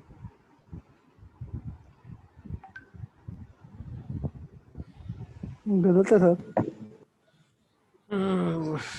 ये बात बिल्कुल सही है। अक्लमंद आदमी जो है ना सोचता नहीं है, वो जो प्रोसीजर डिफाइन होता है ना उसको फॉलो करता है। क्योंकि अब मैं और आप लेट्स से एक सिचुएशन में हैं, वो डिजास्टर वाली सिचुएशन है, तो सोचूं क्यों मैं? जो स्टेप्स पहले से डिफाइंड है, लिखे हुए हैं, उनको फॉलो करें। पता चला कि हम में से एक सोचने में लग गया, एक ने डिफाइंड प्रोसीजर्स को फॉलो किया, एक ने सोच के अपना तरीका फॉलो किया, ओवरऑल तो गड़बड़ी हो जाएगी ना। हमने तो प्रोसीजर इसलिए बनाया था कि सब उसी को फॉलो करें और सेम काम हो। Yes no? Yes sir. तो अक्लमंद आदमी सोचेगा नहीं, जो डिफाइंड प्रोसीजर्स हैं, डिटेल प्लान है, उसको फॉलो करेगा। तो इसीलिए स्टेप बाय स्टेप प्लान लिखा हुआ है। अच्छा, प्लान बनाते वक्त आप सबको इन्वॉल्व करें, आईटी के लोगों को, मार्केटिंग के लोगों को, लॉ के लोगों को, टॉप मैनेजमेंट को, सबको इन्वॉल्व करके बनाएं। इसके अलावा सबकी रिस्पॉन्सिबिलिटीज़ भी आपको पहले से पता होनी चाहिए। अच्छा, रिस्पॉन्सिबिलिटीज़ का जिक्र अभी भी थोड़ा सा आया था कि डेटा ओनर की क्या रिस्पॉन्सिबिलिटीज़ हैं, लेकिन यहाँ पर हम कुछ और लोगों से भी मिलते हैं, अभी उनके रिस्पॉन्सिबिलिटीज़ को देखते हैं, बल्कि आ गई। Organization and assignment of responsibilities. आपके पास जितने लोग हैं, एक क्वेश्चन पूछना है जी जी बोलें। सर। अगर कुछ डिजास्टर ऐसे होते हैं जो आपको पता नहीं होता, अनप्रिडिक्टेबल होते हैं, तो उसके लिए ना प्रोसीजर होगा और ना कोई ऐसी चीज होगी जो आप पहले से ही एलोकेट कर सके लोगों को कि आप ये करेंगे ये करेंगे। पहले तो मुझे उस सूरत में आप क्या करते हैं? मुझे एक मिसाल दें, कोई अनप्रेडिक्टेबल डिजास्टर तो वैसे अनप्रेडिक्टेबल है, कोई अननोन डिजास्टर की एग्जांपल दें। अननोन कोई मिसाल दें, फिर बात करते हैं।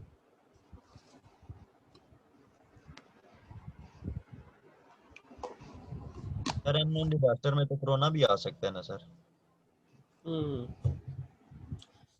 ठीक है, और एग्जांपल हम बात करते हैं। किसी को पता ही नहीं था, अचानक से आ गया। आपके इस कोरोना के आने से आपके डेटा सेंटर को क्या फ़र्क पड़ा? ये तो पूरे कौम, मुल्क, दुनिया को फ़र्क पड़ गया ना। तो फिर जो सबके साथ हो रहा है वो हमारे साथ भी हो रहा है। क्या मसला है? कोरोना से कोई एक घर इफेक्ट हुआ है, कोई एक बिजनेस इफेक्ट हुआ है, कोई एक शहर इफेक्ट हुआ है, कोई एक मुल्क इफेक्ट हुआ, सब इफेक्ट हुए हैं। तो जब सबके साथ हो रहा है तो फिर खैर है, हमारी भी खैर है। क्या करें, जो सबके साथ हो रहा है वो हमारे साथ हो रहा है। बात तो ये हो रही है ना कि वो डिजास्टर आपके साथ हो जाए। आई रिपीट, कोई सैलाब में आपका डेटा सेंटर बर्बाद हो गया, कोई जल्जला, कल अजीब व गरीब चीज़ हुई यहाँ कराची के अंदर, गुलिस्तान जौहर में लैंड स्लाइडिंग हो गई। Yes sir. ठीक है ना, 22 गाड़ियाँ या 20 गाड़ियाँ, और शुक्र है वो सब, उसमें कोई बंदा नहीं था, वो तबाह हो गई, दब गई उसके नीचे। सर मैंने सुना क्रोकोडाइल भी आ गए कराची में। यार ये मैंने नहीं सुना, हो सकता है। सर मैंने सुना है। कहाँ है? शारा फैसल पे? नहीं सर सर। सारे मंगू पीर। अच्छा, मंगो पीर से निकल के जो है वो, नहीं मंगो पीर में तो होते हैं भाई, वहाँ पर तो एक जगह है जहाँ पर ये क्रोकोडाइल्स हैं। हैं? आप ये कह रहे हैं कि वहाँ से बाहर आ गए? जी सर। अच्छा, हो सकता है बाहर आ गए। सर वीडियो आई हुई थी बकायदा। यस सर, हाँ, बाहर आ गए वहां से। अच्छा अच्छा, हो सकता है। मुझे मेरे नॉलेज में नहीं, आई डोंट नो। वो वहाँ कोई मज़ार है तो मज़ार पे बहुत सारे ये मगरमच्छ होते हैं, तो हो सकता है कि अच्छा वो हाँ इससे बाहर आ गया होगा, शायद पानी ज़्यादा होगा तो बाहर हो, ऐसा हुआ। वो तालाब में पड़े होते हैं वहाँ पर, वो तालाब में हो सकता है कि पानी बहुत भर गया हो तो वो ऊपर आ गया और बाहर आ जी गया, सर। ये वो। ठीक है। तो हम तो ये बात कर रहे हैं ना कि आपके डेटा सेंटर में बॉम्ब ब्लास्ट हो गया, आपके डेटा सेंटर सर में आग अभी लग गई। जैसे हुआ है लेबनान जगह है जहाँ अभी ब्लास्ट हुआ है, हाँ और लेबनान वहाँ में, हाँ इर्द बिल्कुल। गिर्द की सारी जी हाँ इर्द हाँ गिर्द की जितनी भी चीजें थी वो भी डिस्ट्रॉय हुई। बिल्कुल तो बिल्कुल। उसका तो हमें नहीं पता था, अचानक हो जाएगा। नहीं आपको पता होता है, देखिए पता पता होना की बात नहीं हो रही है। वो तो मुझे नहीं पता कब सैलाब आएगा, मुझे क्या पता कब आगे बॉम्ब ब्लास्ट होगा। मुझे ये जी पता है कि सर। बॉम्ब ब्लास्ट हो सकता है।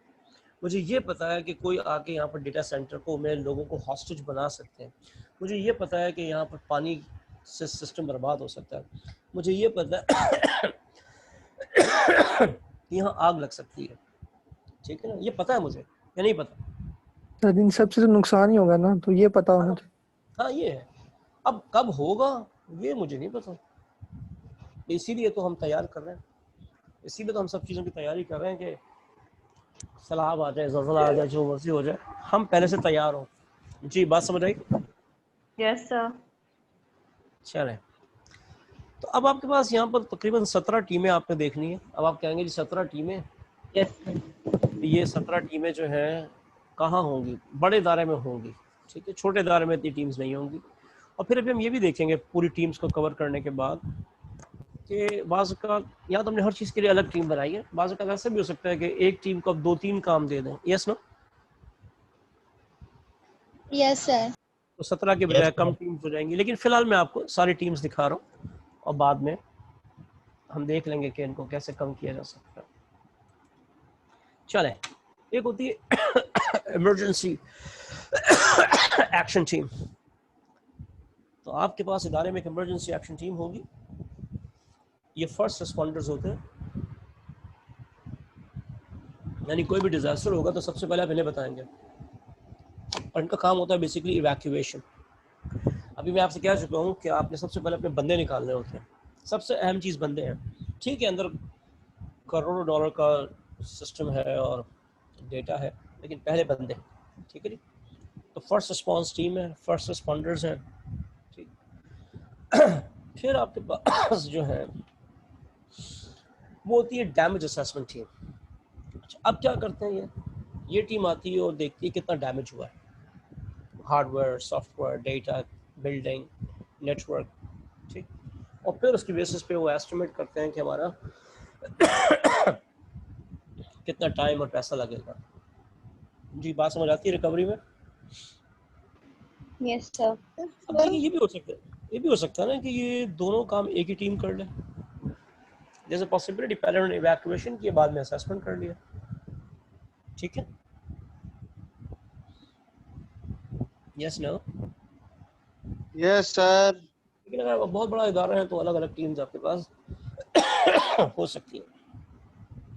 अच्छा, locates recovery site transportation team.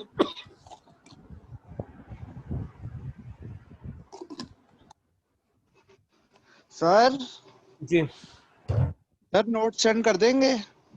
नहीं नहीं नहीं सर, पढ़ेंगे कैसे फिर हम? भाई, अब तक कौन से नहीं भेजे आपको? ये जो अभी हम पढ़े ये वाले। तो रूल आपको पता है ना, जब चीज एंड होती है तो आपको मिल जाती है। जी सर। सर पिछले वीक के भी नहीं भेजे। वो आज खत्म किए हमने, पिछला वाला हैंड आउट हमने आज खत्म किया ना, तो आज मिल जाएगा आपको। Okay sir. ओके। अच्छा, ट्रांसपोर्टेशन टीम, इसका काम क्या होता है? कल आपको याद है हम बात कर रहे थे कि जी वो पता चला आपका डिजास्टर हो गया, लाहौर में आपका बैकअप साइट है, तो फ्लाइट में आपको 2 लोगों के लिए जगह मिली, वो चले गए, बाकी लोग जो है वो गाड़ी में चले गए। याद आई ऐसी बात हम कर रहे थे कल? Yes sir. तो यही करते हैं ये वाले लोग हैं। ये लोग हैं कि जो आपको लेके जाते हैं डिजास्टर रिकवरी साइट पे। अच्छा, आपके पास ये बदकिस्मती हो सकती है कि आपको अपनी डिजास्टर रिकवरी साइट आपने बनाई भी नहीं थी, तो फिर इनका ये एडिशनल काम ये होता है कि ये ढूंढते हैं रिकवरी साइट, ठीक है, और फिर सबको वहाँ लेके जाते हैं। और अगर आपने रिकवरी साइट डिफाइन की भी थी, सीधे वहाँ पर ट्रांसपोर्ट कर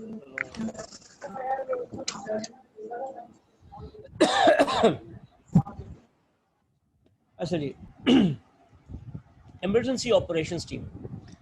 अब उस रिकवरी साइट पे जो टीम सब चीज़ों को मैनेज कर रही होती है, सारे काम को, सारे ऑपरेशंस को, जो भी चीज़ वहाँ हो रही है उसको मैनेज करने की जो टीम है that is emergency operations team, ठीक है जी। फिर आपके पास एक नेटवर्क रिकवरी टीम होती है।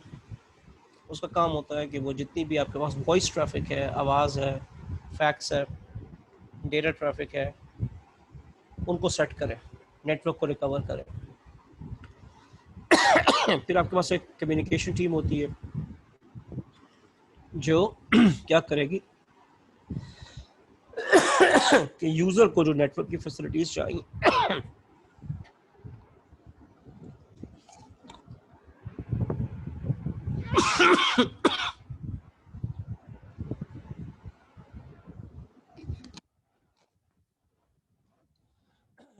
यूज़र को जो भी नेटवर्क फैसिलिटीज़ चाहिए वो इंस्टॉल करेंगे, ठीक है, जो भी यूज़र एंड पे हार्डवेयर होगा। अच्छा, फिर हार्डवेयर टीम, ये बाकी जो कंप्यूटर है, फोटोकॉपियर है, प्रिंटर है, टाइपराइटर्स हैं, ये इंस्टॉल करेगी टीम बैकअप साइट में।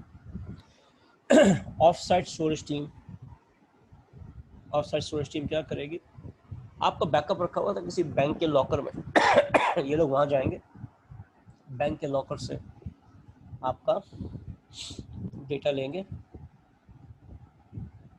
ठीक है, और उसको भिजवाएंगे रिकवरी फैसिलिटीज़ में।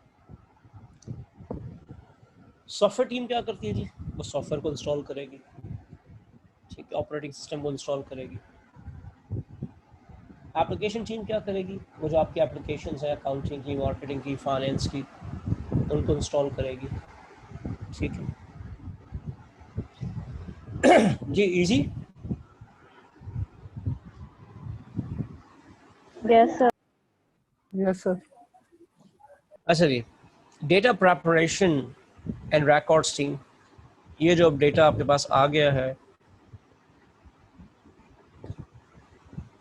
ये उस डेटा को सिस्टम में रीस्टोर करेंगे, वो अकाउंटिंग का डेटा, मार्केटिंग का डेटा, ठीक है।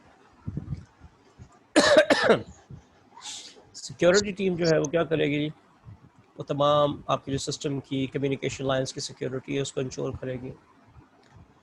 सप्लायर्स की जो टीम है वो आपको कागज़, पेंसिल और जो चीज़ें हैं, पेपर, इन चीज़ों को अरेंज करेगी।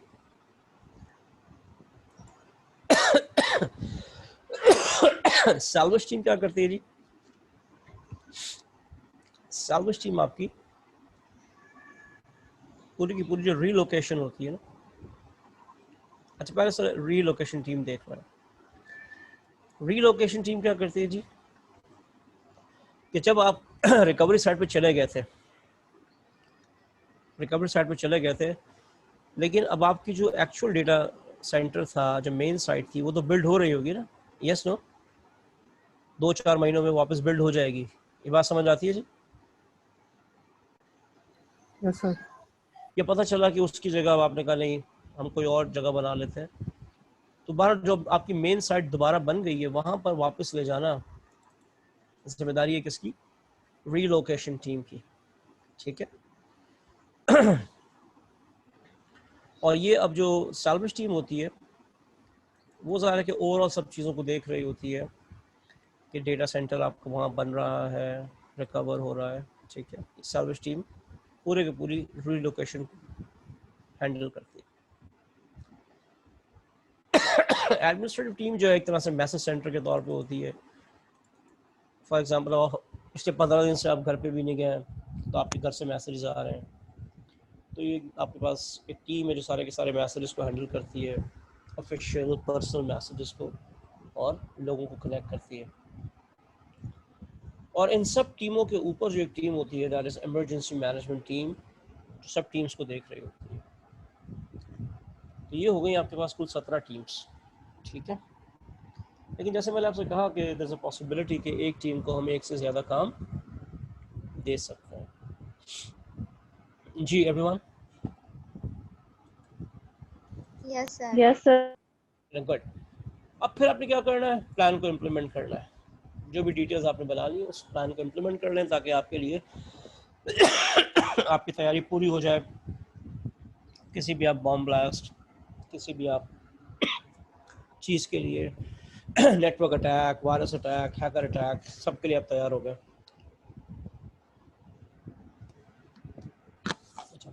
इम्प्लीमेंट आपने कर लिया है, लेकिन कॉन्फिडेंस उस वक्त आता है कि जब आप प्लान को टेस्ट कर लें।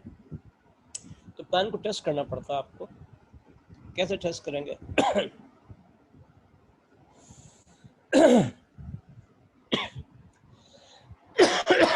तो अपने साथ कोई डिजास्टर करके देखें। क्या ये मुमकिन है कि अपने साथ कोई आप डिजास्टर करके देखें और फिर टेस्टिंग करें?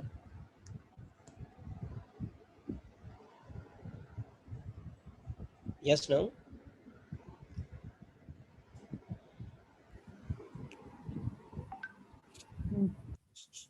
आवाज आ रही है आप लोगों को? यस सर, आवाज आ रही है।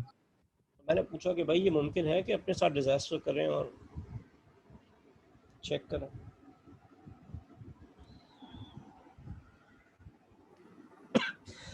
ट्रेनिंग के लिए कर सकते हैं सर। करते हैं, अभी कैसे करते हैं मैं आपको बता दूं। लेकिन जब भी प्लान को टेस्ट करें ना, तो उस वक्त ना करें जब आपके बिजनेस का लोड बढ़ा हुआ है, यानी उस वक्त करें जब आपके पास बिजनेस स्लो हुआ है। क्योंकि जब अपने लिए डिजास्टर क्रिएट करेंगे, सिनेरियो सेट करेंगे और उसमें रिकवरी के एफर्ट्स में लगेंगे, तो अगर उस वक्त बहुत सारे कस्टमर्स आए हुए, वर्कलोड आप पे है, तो आपके लिए मसला होगा। तो आप उस वक्त करें कि जब आपके पास बिजनेस डिस्ट्रप्शन मिनिमम हो। अच्छा जी, कैसे टेस्ट करता है?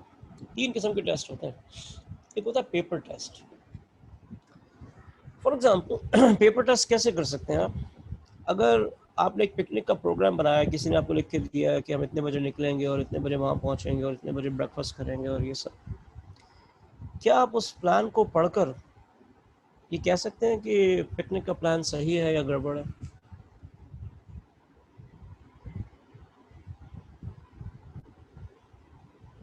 Yes no? नो सर, सही नहीं कह सकते। क्यों नहीं कह सकते? तो करके थोड़ी देखा है। क्यों? मगर आपने बिजनेस अपना पिकनिक के प्लान में ये लिखा है कि हम 8 बजे निकलेंगे और 2 घंटे बाद जो है उस जगह पे पहुंचेंगे, और फिर नीचे आपने लिखा है कि 9 बजे हम नाश्ता करेंगे। तो यार आप ये सर कैसे? प्लान तो कर सकते हैं। तो आपको कागज पे प्लान, तो उसको देखते ही मैंने कहा ये तो बेवकूफ़ी का प्लान है यार। 2 घंटे का जर्नी है, 1 घंटे बाद नाश्ता कर रहे हैं, कैसे हो सकता है? गेटिंग? Yes sir. यस तो पढ़ सर। के भी आपको पता चल जाता है कि चीज़ें सही हैं या गलत हैं। तो एक तरीका ये है। दूसरा एक होता है प्रिपेयर्डनेस टेस्ट। तो मैं आप बस एक सारण बचता है कि आग लग गई है, ठीक है, और मैं देखता हूँ कि आप कितने अलर्ट हैं, ठीक है।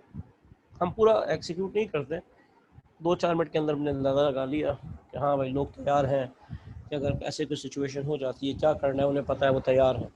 यानी तो ये भी एक टेस्टिंग हो गई। बात समझ आ रही है? Yes sir. यस और एक हो सकता है फुल ऑपरेशनल टेस्ट। इसके अंदर हम स्टेज सेट करते हैं। हमने अस्यूम किया कि हमारे पास आग लग गई है, हमने अस्यूम किया कि बॉम्ब ब्लास्ट हो गया और लोग ज़ख्मी हो गए। उन्होंने ज़ख्मियों का मेकअप भी किया, हमने थोड़ा सा तोड़ फोड़ भी कर सकते हैं, ठीक है। फिर आपने देखा कि लोग जो है कितना एक्टिवली हर स्टेप को फॉलो कर रहे हैं जिसके लिए ट्रेनिंग दी गई थी। Yes no? Yes sir. अभी आप देखें ना, तैयारे का हादसा हुआ तो आपके पास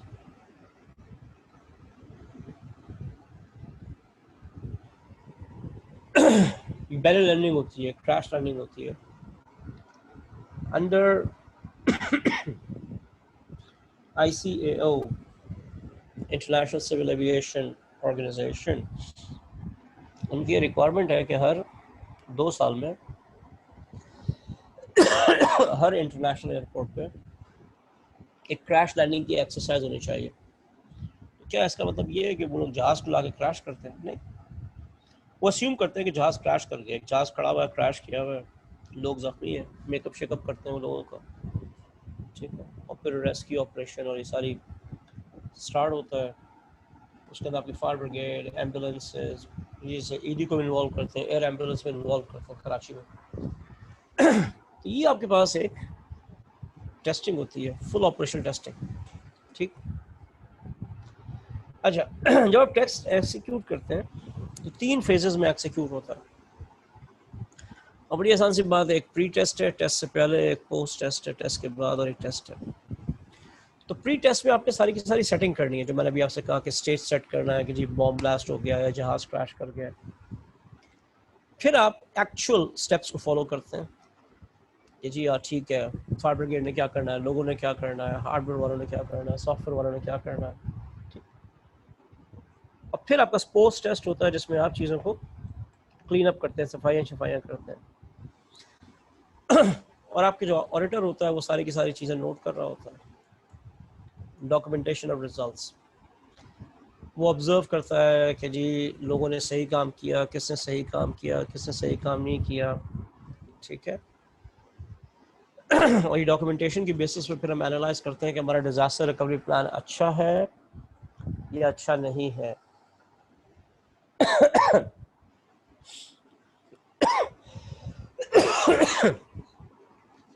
और उसमें क्या स्ट्रेंथ्स है, क्या वीकनेसेस है, क्या चेंजेस चाहिए। फिर बैठ के हम रिजल्ट को एनालाइज करते हैं कि हमें रिकवरी में कितना टाइम लगा, कितने रिकॉर्ड्स हमने रिकवर किए, जितने रिकॉर्ड्स रिकवर किए उसमें एक्यूरेसी कितनी थी, और ओवरऑल कितना काम हमने किया। ये रिजल्ट एनालिसिस हो जाता है, उससे फिर हमें चीज़ें और क्लियर हो जाती हैं। अच्छा, प्लान को आपको चेंज भी करना पड़ता है।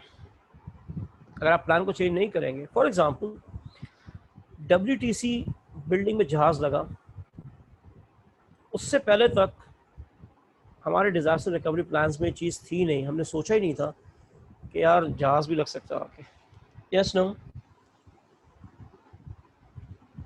यस। तो इसका मतलब अब तमाम इदारों ने जो कि हाई राइज बिल्डिंग्स में हैं, उन्होंने अपने डिजास्टर रिकवरी प्लान को अपडेट किया, ठीक है जी। तो ये करना होता है आपने। प्लान को कब अपडेट करना होता है? जब आपकी बिजनेस स्ट्रेटजी चेंज हो रही हो। फॉर एग्जांपल आपने कहा कि अब हम मैनुअल ऑपरेशन के बजाय फुल्ली ऑनलाइन चले गए, तो बिजनेस स्ट्रेटजी चेंज हो रही है, अपने प्लान को अपडेट करें, डिजास्टर रिकवरी प्लान। ये कि कुछ नई एप्लीकेशंस आपने बना ली हैं, कुछ नए सिस्टम्स लगा लिए हैं, तो उनके हिसाब से भी अपने प्लान को अपडेट करें। Yes no? यस। या ये कि आपने अपने IT सेटअप में कुछ चेंजेस करने हैं, तो भी आपको अपना प्लान अपडेट करना पड़ेगा। ये एज पर एनवायरनमेंट, वो जो मैंने आपसे कहा ना कि अब ये खतरा है कि हाई राइज बिल्डिंग्स में जहाज लग रहे हैं, तो ये एनवायरनमेंट बन गया है, तो आप भी इसके लिए तैयार हैं, ठीक।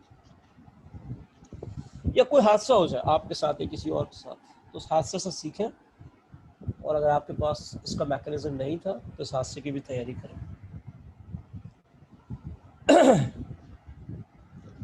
अच्छा जी, अब बिजनेस कंटिन्यूटी को आपने ऑडिट करना है, तो अब वही सवाल जवाब शुरू हो जाएंगे एज एन ऑडिटर। चेक करनी है चीज़ें जी। एज एन ऑडिटर सबसे पहले आप जाके उनसे कहें कि भाई अपना लाएं बिजनेस कंटिन्यूटी प्लान, और चेक करें कि ये अपडेटेड है भी या नहीं। हो सकता है कि अपडेटेड प्लान टॉप मैनेजमेंट के पास हो और नीचे वालों के पास है ही नहीं, तो वेरीफाई करें कि प्लान अपडेटेड है, कब अपडेट हुआ था, सबके पास इसकी कॉपी है या नहीं। और ये भी चेक करें कि ये जो मैनुअल है ये कैसे अपडेट होता है। अच्छा, हर मैनुअल के शुरू में, मैनुअल समझते हैं आप? Yes no?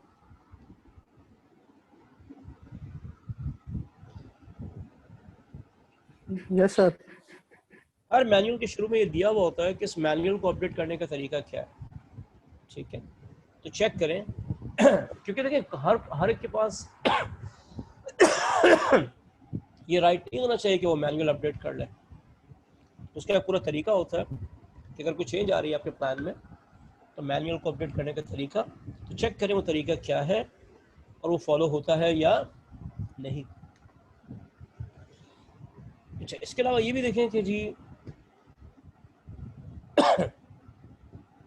कि आपके प्लान में, आप ऑडिटर हैं, आप चेक करेंगे उस इदारे के प्लान में हर एप्लीकेशन का लेवल ऑफ टॉलरेंस डिफाइन है या नहीं। सो लेवल ऑफ टॉलरेंस को आप यूँ समझें कि हर सॉफ्टवेयर में ये खूबी होती है, हर हार्डवेयर में खूबी होती है कि वो किसी हद तक एरर को बर्दाश्त कर सकता है। Yes no? जैसे हर बंदा भी कुछ तकलीफ बर्दाश्त कर सकता है, तो हर सिस्टम भी कुछ तकलीफ बर्दाश्त कर सकता है। तो आप ये चेक करें कि क्या सिस्टम कितनी तकलीफ बर्दाश्त कर सकता है, वो आइडेंटिफाई हुआ है या नहीं। इसके अलावा मैनुअल में जितनी चीज़ें लिखी हैं चेक करें कि वो सही है या नहीं।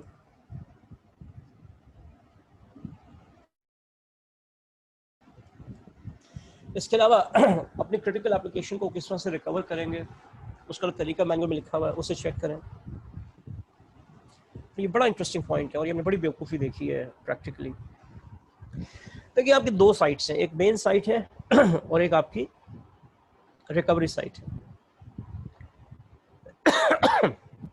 रिकवरी साइट पे चल रहा है latest version, sorry main site पे चल रहा है आपका लेटेस्ट वर्जन, तो रिकवरी साइट पे भी लेटेस्ट वर्जन होना चाहिए ना। Yes no?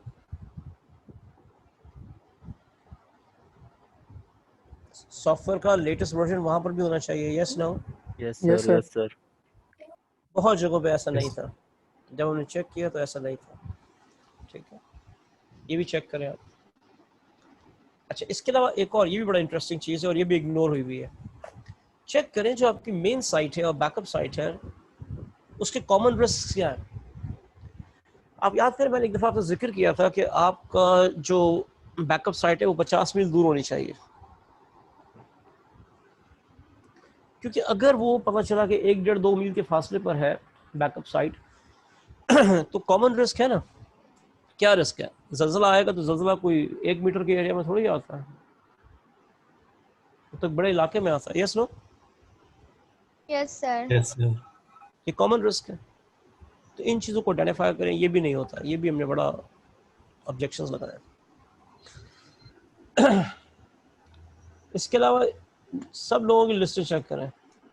बिजनेस कंटिन्यूटी के जो लोग हैं उनकी लिस्टें बनी हुई हैं, ऑल्टरनेट साइट के लोगों की लिस्टें बनी हुई हैं, वेंडर के कॉन्टैक्ट नंबर हैं या नहीं, बल्कि उन लिस्टों को उठाएं और कॉल कर लें, कॉल करके चेक करें। और एक जगह पर बड़ा इंटरेस्टिंग सिचुएशन हुई, आई वाज इन, कहाँ पर, अटक में था मैं, तो वहाँ पर एक फैक्ट्री के अंदर हमने चीज़ की।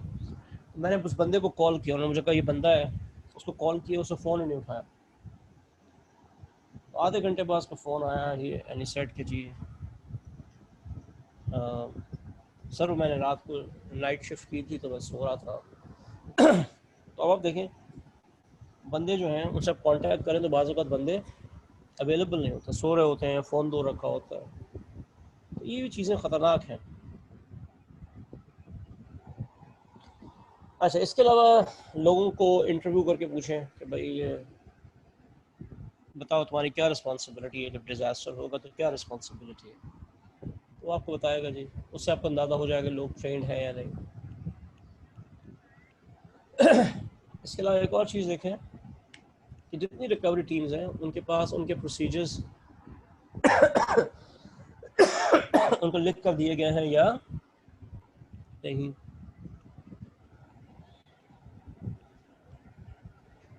इसके अलावा ये भी चीज़ें देखें कि IPF का मतलब है इंफॉर्मेशन प्रोसेसिंग फैसिलिटी।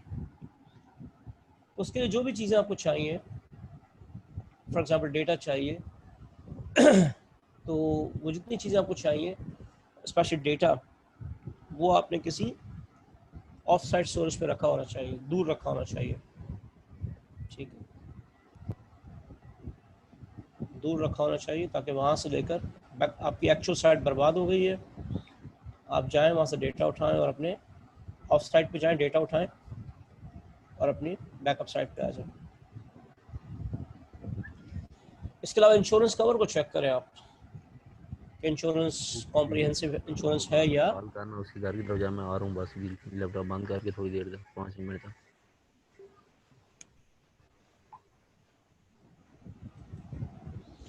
अच्छा जी, इसके अलावा आप ये भी देखें एज एन ऑडिटर, चेक करें कि जितने आपका टेस्टिंग है प्लान की, वो पीरियोडिकली हो रही है या नहीं हो रही है। आपने डिफाइन किया हुआ कि हम हर साल करेंगे एक दफ़ा प्लान की टेस्टिंग, तो वो हो रही है या नहीं।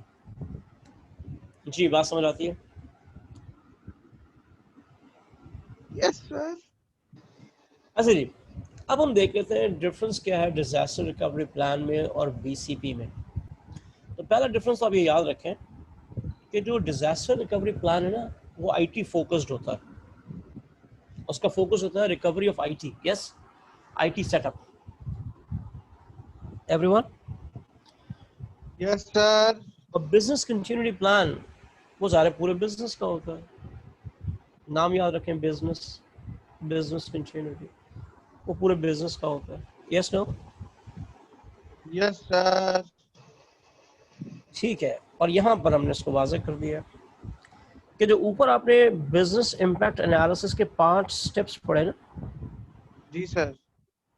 उसमें से ये जो अपना स्टेप है impact analysis, business continuity strategy और बिजनेस कंटिन्यूटी प्लानिंग, ये आते हैं बीसी के अंदर।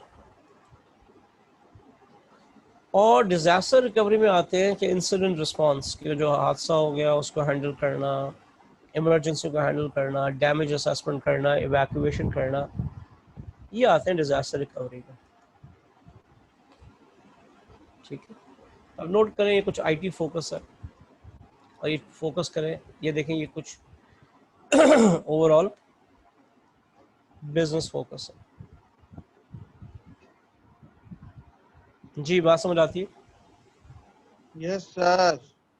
अच्छा, अब जो हमारा टॉपिक है वो है इंसिडेंट हैंडलिंग। सर ये भी आज ही पढ़ना है? सुन ले यार, ये हम आज नहीं पढ़ रहे, आज नहीं पढ़ रहे। अच्छा, फिर ठीक है। ये केस में हम कुछ चीज़ें देखना चाह रहे हैं, तो ये हम देखेंगे नेक्स्ट क्लास जब भी होगी। ठीक है जी आप लोग का सर। ईएम ऑफ हो गया? सर ईएम हमारा लास्ट वीक, नेक्स्ट वीक हो जाएगा। नेक्स्ट वीक तो हमारा भी हो जाएगा। सॉरी, नेक्स्ट वीक का मतलब है कि ये फ्राइडे को, परसों, द डे आफ्टर टुमारो। चलो ठीक, लास्ट क्लास है ईएम की। चले, ग्रेट। चलें, then see you people, okay. और ये मैं आपको जो पिछला वाला हैंड आउट है वो अभी भेजता हूँ थोड़ी देर में, ठीक है? Okay sir. ओके, अल्लाह हाफिज़। अल्लाह हाफिज सर। सर बात सुने सर। जी बोले। सर आपका गला नहीं ठीक हुआ अभी तक। मेरा ख्याल है क्लासेस ऑफ होंगी तो होगा, तो मैं सर उसका वो इंतजार कैसे? मेरा ख्याल है, आई एम नॉट सेइंग कैसे। सर हम आपके लिए दुआ भी कर रहे हैं लेकिन वो असर ही नहीं हो रहा दुआओं का, लग रहा है। तो यार तो कुछ चैनल दिखा दें अपना। क्या करें? सर हम आपके लिए स्पेशल दुआ करते हैं लेकिन वो आपका गला फिर भी नहीं ठीक हो रहा, लग रहा है ज्यादा ही खराब है। सर भाई कह रहे अपना चेहरा दिखा दें। अच्छा, चेहरा दिखा दूँ? चलो इंशाल्लाह चेहरा देख लेंगे आप, ठीक है, देख लेंगे, ठीक है। सर आप हमारे लिए दुआ किया करें। जी, मैं बिल्कुल आपके लिए दुआ कर रहा हूँ। आपके तो खुद माशाल्लाह आपका तो फीचर ये है कि आपकी दुआएं जल्दी कबूल होती हैं। सर अल्लाह करे। चलें, आमीन। चलें जी, thank you very much. Sir अल्लाह हाफिज़।